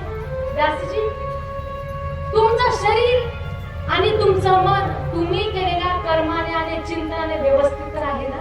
प्रश्न बघा, कोण केला? नारदांनी केला. कारण तुम्ही लाखो श्लोकांचं महाभारत लिहिलं, 17 महापुराण रचली, वेद लिहिली, तरी सुद्धा दुःखी आहात. मला सांगा, तुम्ही दुःखी आहात, पण माझ्या प्रश्नाचं उत्तर द्या. तुमचं मन, तुमचं शरीर तुम्ही केलेल्या कर्माने व्यवस्थित संतुष्ट आहे ना? कारण काय होतं, आपल्या जीवनामध्ये येणारं सुख दुःख बाहेरून कोणी देत नसतं. आपलं कर्म आपल्याला दुःख देतं. आपलं कर्म आपल्याला दुःख देतं. एकदा झालं असं, एका घरामध्ये एक 80 वर्षाचा म्हातारा, त्याची सून, त्याचा मुलगा, त्याचे 2 नातवंड राहते. पण झालं असं, तो 80 वर्षाचा म्हातारा थकलेला, वय झालेलं, पण आजाराने ग्रसित म्हातारपण असतं. काहीतरी दुखतं, काहीतरी करतं, काहीतरी होतं, सतत काही ना काही आजार. पण सून आणि मुलगा दवाखाना करून करून कंटाळून गेले होते. चक्क दोघेही नवरा बायको फक्त वाट बघत होते. कशाची? मरणाची. पण त्या म्हाताऱ्याचा प्रारब्ध इतकं प्रबळ होतं, त्याला मरणही गेला. रोज सून घरामध्ये कटकट करायची, मुलगाही कटकट करायचा. आम्हालाही जगू देत नाही, आपणही नीट जगत नाही. रोज याला हॉस्पिटल करा, रोज याला हॉस्पिटलला घेऊन जा, याला काय हवं नको ते बघा. आपणही जगत नाही, आम्हालाही जगू देत नाही. रोज सूनही कंटाळून गेली, मुलगाही कंटाळून गेला. एके दिवशी मुलगा बायकोला म्हटला, हे बघ, बस झालं म्हणे, आता खूप सहन केलं म्हणे, मी एक काम करतो, मी माझ्या बापाला एका आश्रमामध्ये नेऊन सोडून येतो, म्हणजे कटकट मिळते. बायको म्हणली, बहुतेक गेल्या जन्माचं काहीतरी माझं चांगलं पुण्य आहे, तुमच्यासारखा नवरा मला भेटला. ठीक आहे म्हणे, घेऊन जा म्हणे. निघाले. मग बापाला घेऊन तो एका वृद्धाश्रमामध्ये गेला, तिथं सोडलं.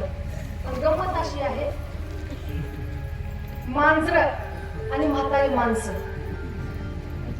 मला नाव नाही ठेवायचे, मला त्यांच्या स्मरण शक्तीचं कौतुक करायचं. मांजर आणि म्हातारी माणसं कितीही लांब सोडून या, आपण घरी यायच्या अगोदर ती येऊन घरी पोहोचतात.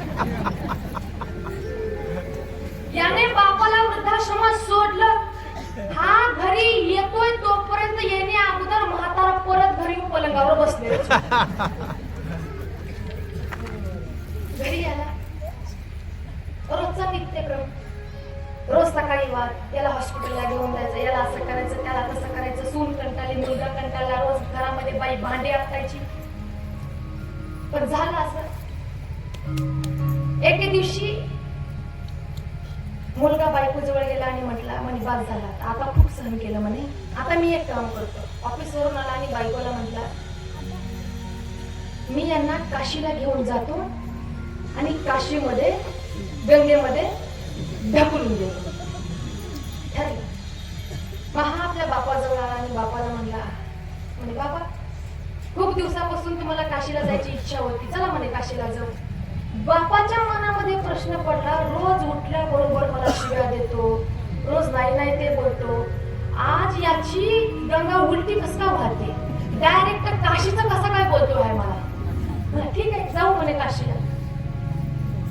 बाप मला ठीक आहे बॅग भरतो. मुलगा मला बॅग कशाला, ज्याला परत यायचंय त्याने बॅग भरायची, तुम्हाला परत यायचं नाही तर.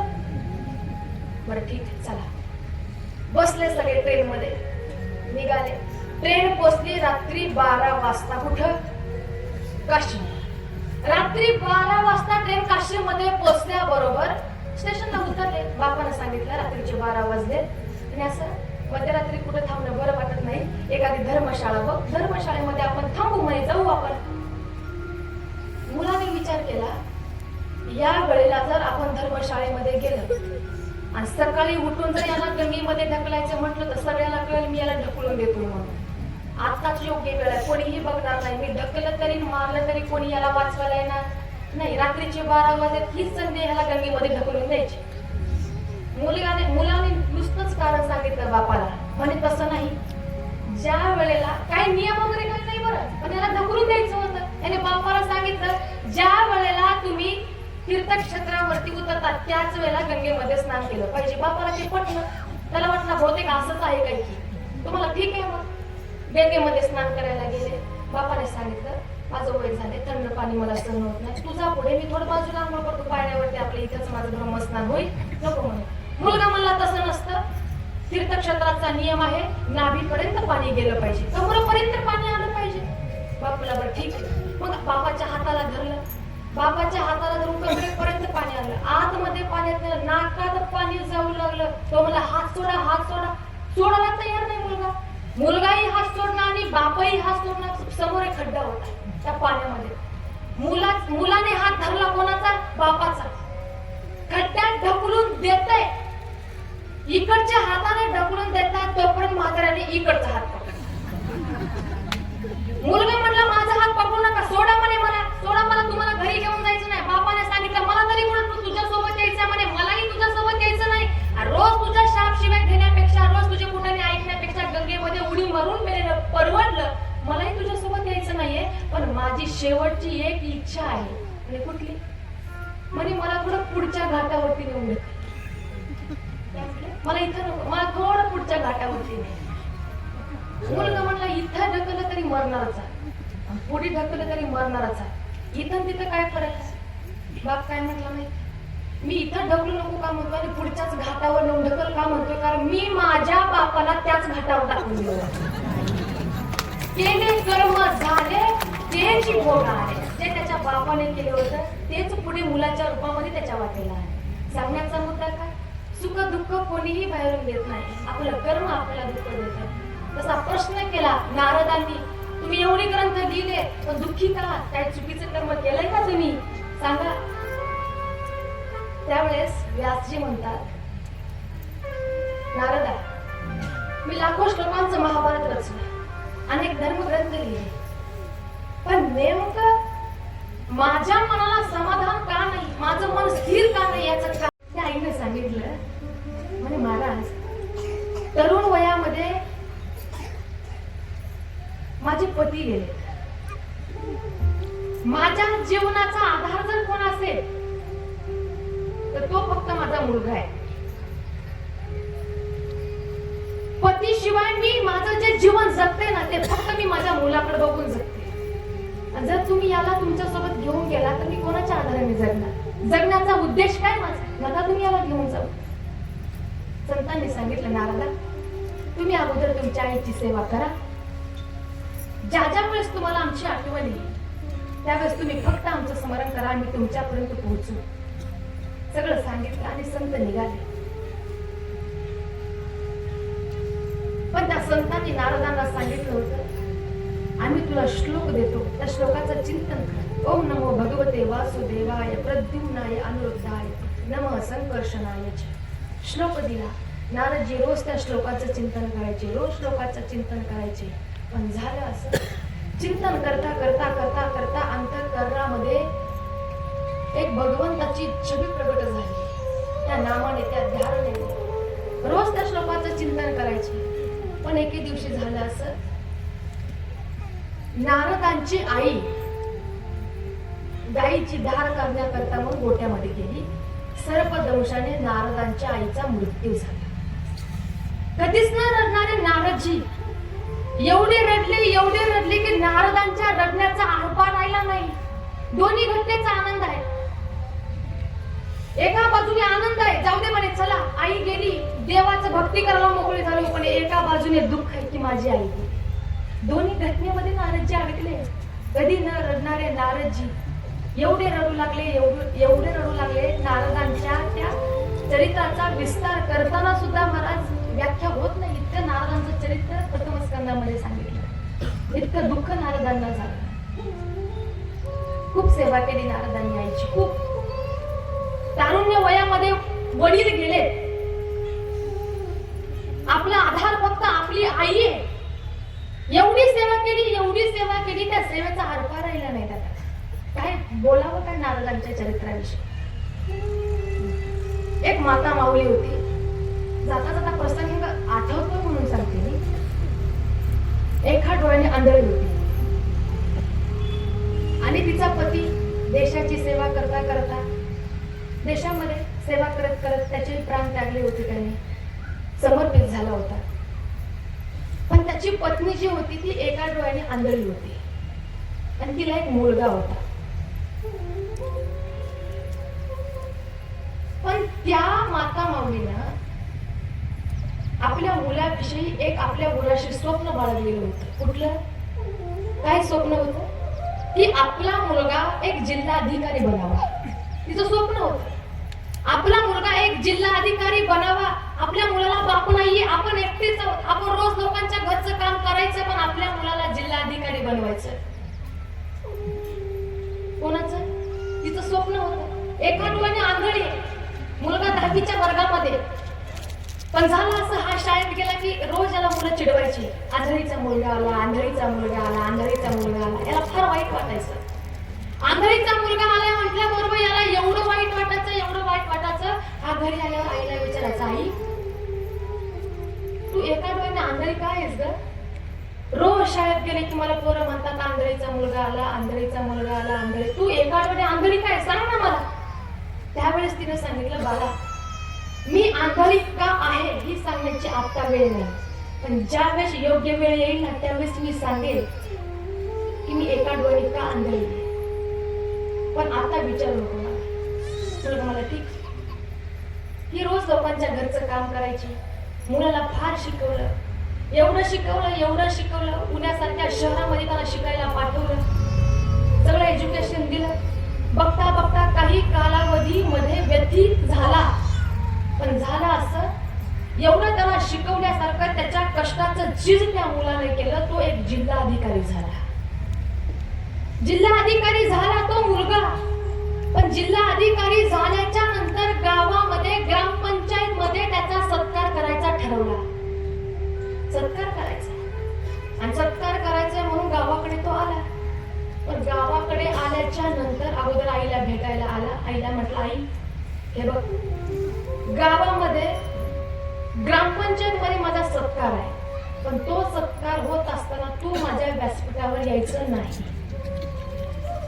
तू एका डोळ्याने आंधळी आहेस ना, मला लाज वाटते. माझा सत्कार होत असताना, तू माझा सत्कार होत असताना माझ्या डोळ्यासमोर व्यासपीठावर यायचं नाही. सकाळ झाली. आई म्हणली ठीक.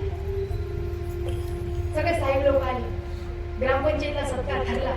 सत्कार चालू आहे आणि माय एका भिंतीच्या कोपऱ्यामधून तोंडाला पदर लावून पाहते.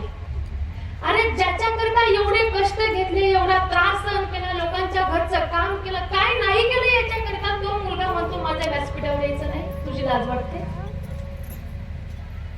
तोंडाला पदर लावला त्या माईने आणि भिंतीच्या आडून आपल्या मुलाला पाहते. मुलाने सांगितले वरती यायचं नाही बरं. पण अचानक सत्कार करत असताना गावच्या पाटलाची नजर गेली कोणाकडे? आईकडे. हार जागेवरती ठेवला पाटलांनी, धावत धावत धावत आईकडे गेले. आईच्या हाताला धरलं आणि आई तुमच्या मुलाचा सत्कार चालू आणि असं कोपऱ्यामध्ये का थांबलाय तुम्ही? चला ना. हाताला धरलं त्या आईच्या आणि व्यासपीठावर आणलं. जसं त्या पाटलाने त्या आईला व्यासपीठावर आणलं, व्यासपीठावर आणल्याबरोबर मुलाने रागारागाने सत्काराचे हार खाली टाकले, रागाराग पुण्यासारख्या शहराला निघून गेला. मी सांगितलं होतं आईला व्यासपीठावर आणायचं नाही, तरी आईला आणलं. राग आला, निघून गेला. पण आई ती आई आहे शेवटी. शेवटी अंतकाळ जवळ आला, मरण जवळ आलं, अंतुरामध्ये पडली. पण मुलाची आठवण काय जाईना, मुलगा काय भेटायला येईना. रोज मुलाची आठवण काढायची, रोज सांगायची माझ्या मुलाला माझं मरण जवळ आले, मला त्याला बघायचंय, मला त्याला भेटायचंय. मुलगा यायला तयार नाही. शेवटी अंत तो गतवा. गावकऱ्यांनी पत्र लिहिलं, बरे साहेब तुमच्या आईची तब्येत ठीक नाही आणि तुमच्या आईने सांगितलं की एकदा तरी येऊन मला भेटून जा. मुलाने सांगितलं हॉस्पिटलचा जेवढा काही खर्च लागतो तेवढा मी सगळा तुम्हाला ऑनलाईन पाठवून देतो, पण मला यायला जमणार नाही म्हणे. जमणार काय तुम्हाला खर्च लागेल तो सगळा खर्च मी तुम्हाला पाठवतो, पण मला यायला जमणार नाही म्हणे. ठीक आहे म्हणे. काही कालावधीमध्ये व्यतीत गेला. तिच्या डोळ्याची एकच आस, मुलगा येईल, आज तरी मुलगा येईल. रात्र कठना, दिवस कठना, आज तरी मुलगा येईल, मला भेटेल. काही नाही, फक्त माझी काय तिला काहीच अपेक्षा नाही. ना मुलाने मला पैसा द्यावा याची अपेक्षा आहे, त्याने मला सांभाळावं याची अपेक्षा काही नाही. फक्त त्याने मला बघावं, मला फक्त त्याला भेटायचंय, तरी यायला तयार नाही. शेवटी मुलाच्या आठवणीमध्ये त्या माता माऊलीनं प्राण त्यागले. मग गावकऱ्यांनी पत्र लिहिलं, साहेब तुमच्या आईचा अंत्यविधी करण्याकरिता तरी गावाकडे या. त्यावेळेस मुलाने लिहिलं पत्रामध्ये, माफ करा मला एवढी कामं आहेत, अंत्यविधीचा जेवढा काही खर्च लागेल तो सगळा खर्च मी पाठवतो, पण मला अंत्यविधीला बोलू नका, मला यायला जमणार नाही म्हणे. जमणार यायला. इकडं अंत्यविधी केला, सगळं कार्य पार पाडलं. काही दिवस मध्ये गेले, पण याला अचानक गावाकडचं काम आठवलं. गावाकडचं काम आठवलं म्हणून हा गावाकडे आला. घरामध्ये आई होती तेव्हा घर कसं टॉपटीप जिथल्या तिथं सगळं होतं, पण आज आल्याच्या नंतर पहिला अख्ख्या घराला जाळायला लागले. ज्या भिंतीला बापाचा फोटो अडकवला होता ना त्याच्याच बाजूला माईचाही फोटो दिसला. आला घरी आणि झालं असं आल्याबरोबर पाहिलं, आईच्या फोटोला पाहिलं, बापाच्या फोटोला पाहिलं, पण आईच्या फोटोच्या पाठीमागे एक चिठ्ठी होती. ती चिठ्ठी काढली, त्या चिठ्ठीत लिहिलं होतं त्या आईने. मरते वेळी तिने तिच्या भावना लिहिल्या होत्या त्याच्यामध्ये. तिने त्याच्यामध्ये सांगितलं होतं की बाळा, तुम्हाला 10वीच्या वर्गामध्ये असताना तुम्हाला विचारलं होतं की आई तू एका डोळ्याने आंधळी का आहेस, त्याचं उत्तर मी आज देते तुला. विचारलं होतंच ना तुम्हाला, तू एका डोळ्याने आंधळी का आहेस, त्याचं उत्तर मी तुला लिहून देते. मी आंधळी का होते बाळा, ज्यावेळेस तू जन्माला आला होतास ना त्यावेळेस तू एका डोळ्याने आंधळा होतास. त्यावेळेस मी डॉक्टरांना म्हटलं, डॉक्टर साहेब माझ्या आयुष्याचा मला विचार नाही करायचा, माझा मुलगा एका डोळ्याने आंधळा आहे ना, तुम्ही एक काम करा, माझा एक डोळा काढा आणि माझ्या मुलाला बसवा. बाळा जन्मतः तू आंधळा होता म्हणून मी माझा डोळा काढून तुझ्या त्या डोळ्यावरती डॉक्टरांना लावायला सांगितला. तुला दृष्टी मी दिली म्हणून मी एका डोळ्याने आंधळी झाले होते. त्यावेळेस तो मुलगा आईचा फोटो छातीवरती घेऊन रडू लागला. काय उपयोग काय त्या घटनेचा? जोपर्यंत आई वडील आहेत तोपर्यंत तुम्हाला त्याची भावनेची किंमत नाही. काय त्यांना अपेक्षा काय असते तुमच्याकडून? फक्त तुम्ही त्यांना बोलावं 4 शब्द प्रेमाचे. ना ते तुम्हाला पैसा मागतात, ना तुम्हाला धन मागतात, ना ते तुम्हाला सांभाळा म्हणतात. काही नाही, फक्त भेटावं, त्याने बोलावं, नाही केलं. ज्यावेळेस चिठ्ठी वाजली, चिठ्ठी वाचून झाली, त्यावेळेस एवढा रडू लागला. पण त्या रडण्याचा अर्थ काय? जो पण नाही होती त्यावेळेस किंमत नाही कळे. आई गेल्याच्या नंतर रडून उपयोग काय त्या घटनेचा? तसे नारदजी, कधी न रडणारे नारदजी त्या दिवशी एवढे रडले, त्या रडण्याचा आर पार राहिला नाही त्याला. सगळं सोडलं, सगळं त्याग केला, गंगा किनारी येऊन बसले, मनामध्ये ध्यान लावलं, संतांनी दिलेल्या श्लोकाचा अभ्यास, चिंतन मनन, एवढं चिंतन मनन केलं की अंतःकरणामध्ये एक छबी प्रगट झाली. त्या छबीचा परिणाम असा झाला की दुसऱ्या जन्मामध्ये नारदजी भगवंताचा भक्त म्हणून प्रगट झाले. साक्षात भगवंताची स्वर ब्रह्म विभूषित विना भगवंतांनी फक्त त्या श्लोकाचं भजन केल्यामुळं ती विना नारदांच्या गळ्यामध्ये त्यांनी प्रदान केली. म्हणल्या ती विना देवदत्त अभिमाम विना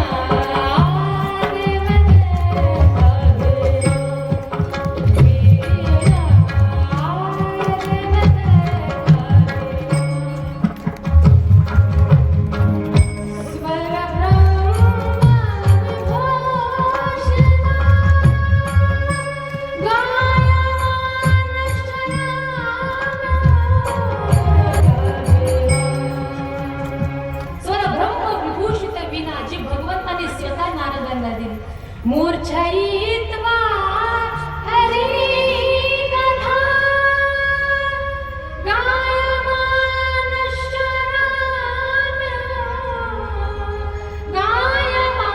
गायमानश्वराम्य देवदत्ताभिमाम विना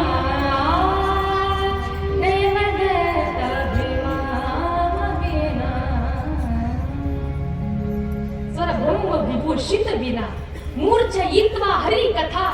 ज्या विनेवरती तार छडत छडत नारदजी भगवंताची गुणानुवाद गातात ना, ती विना स्वर ब्रह्म विभूषित विना, जी भगवंताने फक्त नामाची साधना केली म्हणून दिली. म्हणून व्यासजी त्याच्या नामाचा परिणाम हा आहे की साक्षात स्वर ब्रह्म विभूषित विना त्या भगवंतानी माझ्या अंतःकरणामध्ये प्रगट करून दिली. म्हणून तुम्ही भगवंताचं चिंतन करा, त्याच्या लीलेचं स्मरण तुम्ही करा. आणि त्यावेळेस नारदांनी ज्यावेळेस उपदेश केला व्यासांना, त्यावेळेस व्यासांनी ज्या ग्रंथाची निर्मिती केली त्याचं नाव आहे श्रीमद भागवत महापुराण. व्यासांनी श्रीमद भागवताचा ग्रंथ सरस्वती नदीच्या किनारी लिहिला गेला. एवढा सुंदर ग्रंथ, 11,000 श्लोकांची संहिता व्यासांनी लिहिली. काय संहिता लिहिली? कारण भागवत हा साधनेमध्ये प्राप्त झालेला विषय आहे. सत्यम परम धीमहि, ध्यानामध्ये प्राप्त झालेला विषय. व्यासांनी भागवत लिहिलं नाहीये, व्यासांनी भागवत ध्यानामध्ये प्राप्त करून घेतलेलं आहे. ते भागवत ते व्यासांनी लिहिलं. आणि मग नारदांनी तिथून निरोप घेतला. व्यासांनी भागवताची निर्मिती केली. ते भागवत महापुराण 11,000 श्लोकांची संहिता ज्या व्यासांनी निर्माण केली. बोले श्रीमद भागवत महापुराण की हरि का भजन करो, हरि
श्रीराधर जय जय श्रीराधे. भागवत ग्रंथाची निर्मिती झाली, तिथं कथा ऐकली बरोबर. ग्रंथ निर्माण केला कोण? तुम्ही कोण? व्यासा बरोबर.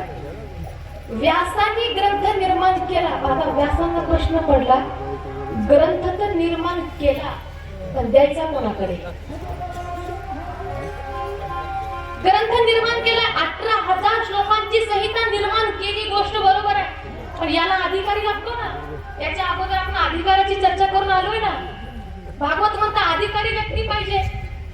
मग व्यासाने विचार केला, म्हणजे आपण 18,000 श्लोकांची संहिता लिहिली, पण किती श्लोकांमधून 18,000 श्लोक तयार केले माहिती? 4. नारदांनी फक्त 4 श्लोक सांगितले होते. त्या 4 श्लोकातून व्यासांनी 18,000 श्लोकांची संहिता निर्माण केली. 18,000 श्लोक लिहिले. मग व्यासांनी विचार केला, भागवताची निर्मिती झाली पण ग्रंथ नेमका कोणाच्या हातात द्यावा? प्रश्न पडला मार्गवंशा. द्यायचा कोणाच्या हातामध्ये नेमका? मग व्यासांना आठवलं, आपला पुत्र जन्मताच वनाच्या दिशेने निघून गेला. कथा आपण ऐकली होती. पहिल्या दिवशी शुकदेवजी जन्मल्याबरोबर वनाच्या दिशेने निघून गेले होते. ते व्यासजी पुत्र म्हणून व्यासांनी विचार केला, आपला पुत्र जन्मताच वनाच्या दिशेने निघून गेला, त्याला बोलवायचं कसं? आता व्यासांनी काय केलं माहितीये?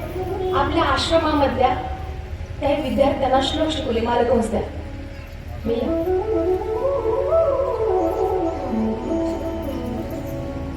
2 श्लोक शिकवले. दशमस्कंदातल्या वेणू गीताचा एक श्लोक शिकवला 2 विद्यार्थ्यांना. सांगितलं, म्हणे एक काम करा, तुम्ही वनामध्ये गेलो ना. कारण शुकदेवजी काय करत होते? एका वनामध्ये ध्यान लावून निर्गुण निराकार त्या परमात्म्याची साधना करत बसले होते. ध्यान मग्न. आणि त्यांना परत आणायचंय. जो ध्यानामध्ये बसलाय त्यांना आणणं फार कठीण आहे. यांनी सांगितलं, तुम्ही वनामध्ये जायचं, मी जे श्लोक शिकवलेत ना त्या श्लोकांना गायला चालू करायचं नाही. मग हे वनामध्ये आले, श्लोक म्हणू लागले. वरहा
श्लोकांचं वर्णन करतायत भगवान श्रीकृष्ण परमात्मा.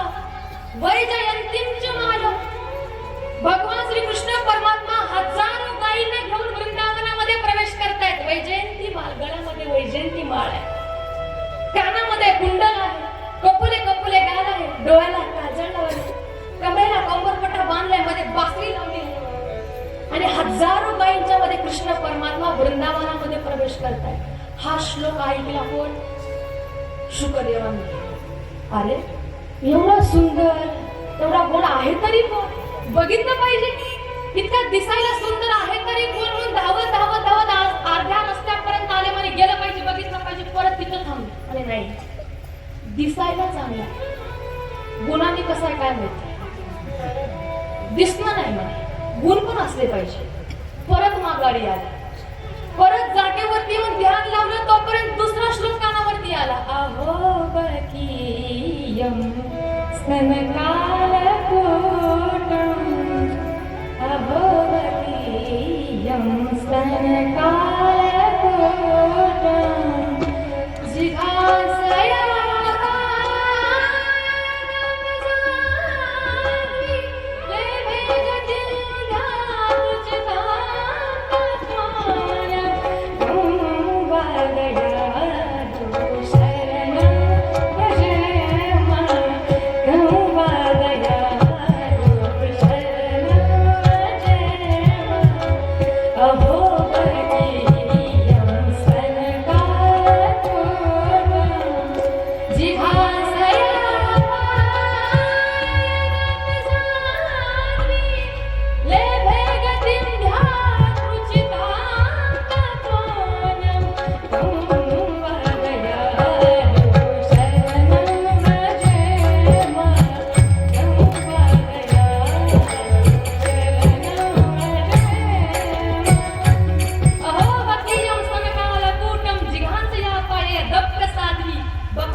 जी भगवंताला आपल्या स्तनांमध्ये विष भरून मारण्याकरिता आली, त्या कृष्णाने त्या पुतनेला ती गती दिली जी यशोदेला दिली. हा श्लोक जसा शुकदेवांच्या कानावरती गेला, पटकन जागेतून उठले. अरे काल ऐकलं होतं दिसायला सुंदर आहे, पण आज ऐकतोय गुणानेही तितकाच चांगला आहे. धावत धावत धावत त्या विद्यार्थ्यांजवळ आले, म्हटले वा वा वा, काय गोडवा आहे तुमच्या श्लोकांमध्ये, एक दोन श्लोक मलाही शिकवा.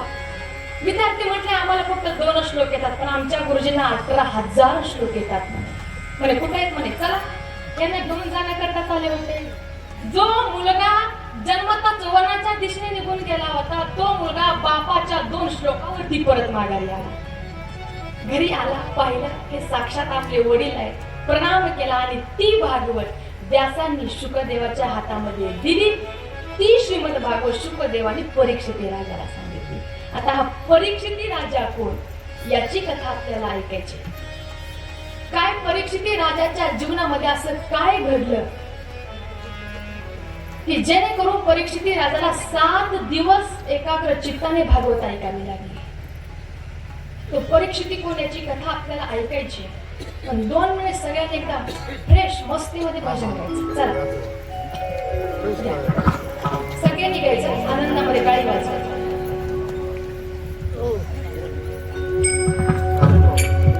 गोविंदा गोपाला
पड चला अंगावर.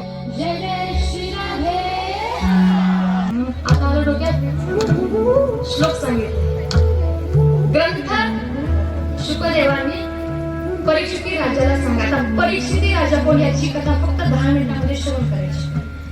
यदा मृदे कवरव सृंजया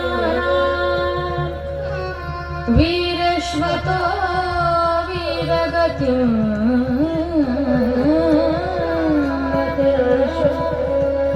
वृकोधरा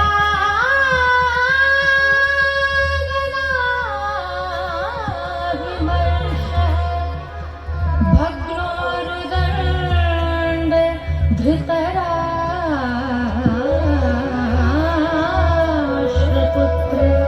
यदा मृदे कवरव सृंजयाना. कौरव आणि पांडव या दोघांमध्ये युद्ध चालू आहे. एका बाजूने भीम, एका बाजूने दुर्योधन. दोघांमध्ये युद्ध चालू आहे. पण एक सांगू, संपूर्ण महाभारताच्या युद्धामध्ये सगळ्यांचं दर्शन झालं, पण दाऊददांचं दर्शन महाभारताच्या युद्धामध्ये नाही झालं. का?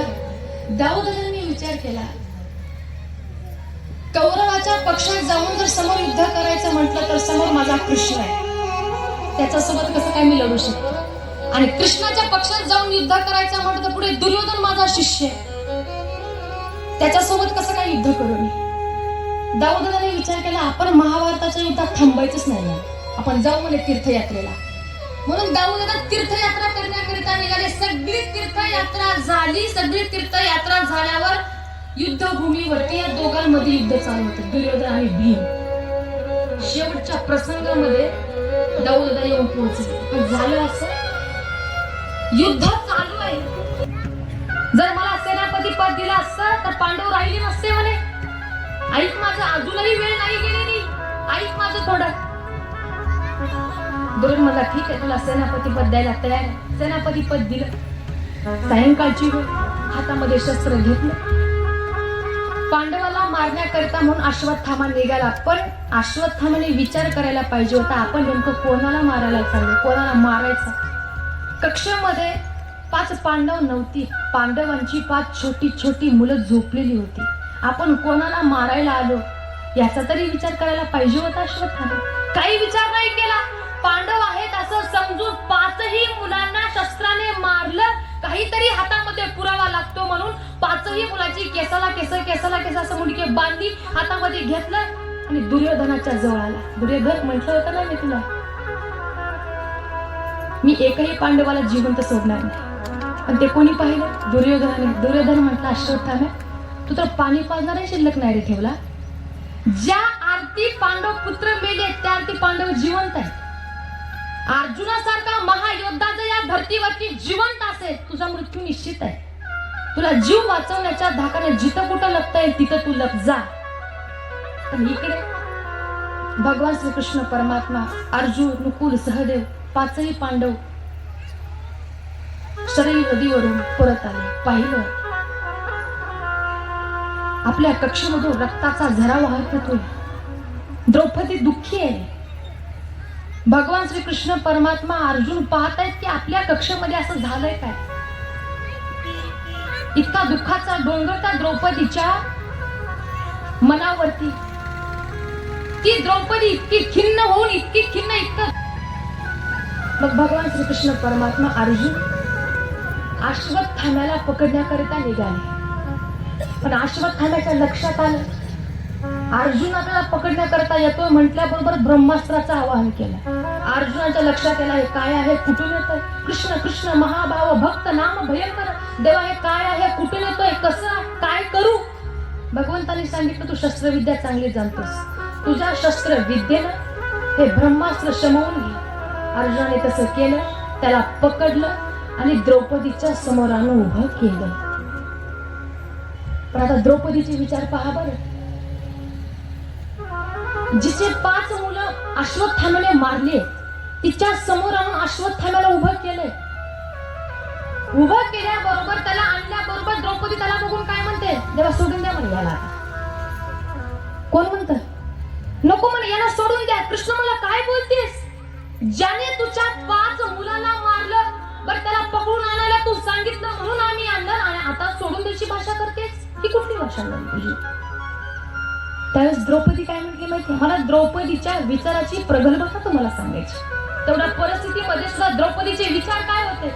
देवा, माझी 5 मुलं ज्यावेळेस माझ्या डोळ्यासमोर मारली त्यावेळेस काय दुःख झालं हे भोगले मी. ज्या वेळेस एक नाही, एका आईची 5 मुलं डोळ्यासमोर मरतात त्यावेळेस काय दुःख होतं, ते दुःख माझ्या अंतःकरणामध्ये ताज आहे, ते मी भोगले. आणि जर मी याला मारलं, अश्वत्थाम्याला जर मी मारलं, याची आई गौतमी ती अजून जिवंत आहे ना, जर मी याला आज मारलं तर जे दुःख मला झाले ते दुःख तिलाच होणार आहे. 5 मुलं मेल्याचं जे दुःख मला झालंय ते दुःख कमीत कमी याच्या तरी आईला होऊ नये म्हणून म्हणते याला सोडून द्या म्हणे, जाऊ द्या, नका मजा करू. या विचाराची द्रौपदी होती दादा. जे दुःख मला झालंय ना देवा, ते दुःख याच्या आईला होऊ नये, द्या म्हणे, सोडून द्या याला, नाही मारणार मी याला. मी त्याला अपमानित केलं, कक्षेच्या बाहेर पाठवून दिलं. पण अश्वत्थाम्याच्या मनामध्ये क्रोध होता अपमानित केल्यामुळे. अश्वत्थाम्याने विचार केला, असाही पांडवांचा वंश आपण नष्ट केलाय, पण उत्तरेच्या गर्भामध्ये परीक्षित राजाचा गर्भ वाढतोय. उत्तरेच्या गर्भावरती याने ब्रह्मास्त्राचं आवाहन केलं. उत्तरा धावत धावत धावत धावत देवाकडे गेली. देवा, वाचवा वाचवा वाचवा. कृष्ण मला, माझा काय संबंध वाचवा वाचवा? ती म्हणजे देवा वाचवा वाचवा वाचवा म्हणतो, याच्यामध्ये माझी काही गोष्ट नाहीये, अपमान तुमचा होणार आहे. कृष्ण मला, माझा काय संबंध आहे? म्हणजे देवा, जर मला अश्वत्थाम्याच्या ब्रह्मास्त्रानं माझ्या गर्भाला काय झालं तर उद्या लोक म्हणतील कृष्ण एवढा पाठी राखा असून सुद्धा पांडवांचा वंश वाचवता आला नाही, लोक तुम्हाला बोलतील, म्हणून म्हणते वाचवा वाचवा, गर्भ वाचवा. कृष्ण म्हणला, ठीक आहे, पण तुला माहितीये ना उत्तरा, मला काहीतरी दिल्याशिवाय मी काही देत नाही. उत्तरा म्हणली, आता सांगा काय देव देवा? ते म्हणले, मातृत्व दे. काय म्हटलं कृष्ण? मला मातृत्व दे. का देवाने मातृत्व मागितलं असं तिच्याकडून? त्याच्या लक्षात आलं आपल्याला हिच्या गर्भामध्ये जायचंय, आणि जर एखाद्या स्त्रीच्या गर्भामध्ये जायचं असेल तर तिचा आपण माता म्हणून स्वीकार करावा लागतो. कृष्णाने विचार केला, हिच्या गर्भामध्ये जायचंय आणि मग त्या परीक्षितीला ब्रह्मास्त्रापासून वाचवायचं. मग उत्तरेनं मातृत्व दिलं. भगवंताने अंगुष्ठ रूपामध्ये रूप घेऊन अवतार धारण करून गर्भामध्ये प्रवेश करून ब्रह्मास्त्राचं आवाहन दूर केलं, नष्ट केलं आणि परीक्षिती राजाचं रक्षण केलं. ती उत्तरा. एवढ्या भागवतातल्या भूमिका आहेत. द्रौपदी भक्त चरितांग नावाचा ग्रंथ आहे. भागवतातल्या प्रत्येक व्यक्तीची भूमिका भागवताने बोलून दाखवली. पुण्या द्रौपदीची विचाराची प्रगल्भता काय, उत्तरेच्या विचाराची प्रगल्भता काय, परीक्षितीच्या विचाराची प्रगल्भता काय, इतका अथांग सागर, इतका कथा सार भागवताने बोलून दाखवलाय ना की त्याचं व्याख्या काहीच नाही करू शकत आपण, काही नाही बोलू शकत. फक्त एक भागवताने क्रम लावून दिलाय. पण तरी सुद्धा प्रामाणिक गोष्ट ही आहे की मी क्रमाने भागवत नाही सांगते तुम्हाला. क्रमाने जर भागवत सांगायची म्हटलं तर आज कमीत कमी ध्रुव चरित्रापर्यंत भागवताला आणलं असतं मी. पण भागवतातला कमीत कमी एखादा तरी श्लोक आपण सातत्याने स्मरण करत जावा, याच्याकरता विस्ताराने कथा सांगत चालली. भागवताचा नियम आहे, पहिल्या दिवशी 6 अध्याय झालेच पाहिजे, तृतीय दिवसापर्यंत ध्रुव चरित्र आलंच पाहिजे. पण नियमाने भागवत नाही सांगत. नियमाने भागवत सांगायची म्हटली तर ना कथा तुम्हाला समजतील ना त्याचा आनंद मला भेटेल. विस्ताराने भागवत चालली. बरोबर. भागवताची एक एक भूमिका, एक एक चरित्र आपण आपल्या जीवनामध्ये कुठला सुटवडा येताना सुटवडा घेऊन यायचा. दुसरी सूचना अशी, उद्या येत असताना पिवळ्या रंगाच्या साड्या घालून यायचं. कसल्या कसल्या? आवाज नाहीये. कसल्या? पिवळ्या. हा, सगळ्या बायकांनी पिवळ्या रंगाच्या साड्या. पुरुषांना पिवळा ड्रेस असेल घालून या, नसेल जो अंगामध्ये आहे तो जरी घालून आला तरी आपल्याला चालेल. उद्या कृष्ण जन्म खूप मोठ्या आनंदाने आणि सगळ्यांनी मोठ्या संख्येने उपस्थित राहायचंय. उद्या ठीक 5 वाजता भगवान श्रीकृष्ण जन्माचा आपल्याला आनंद घ्यायचा आहे. चला सर्वांनी आपापल्या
श्री राधे, जय जय श्री राधे, जय जय श्री राधे.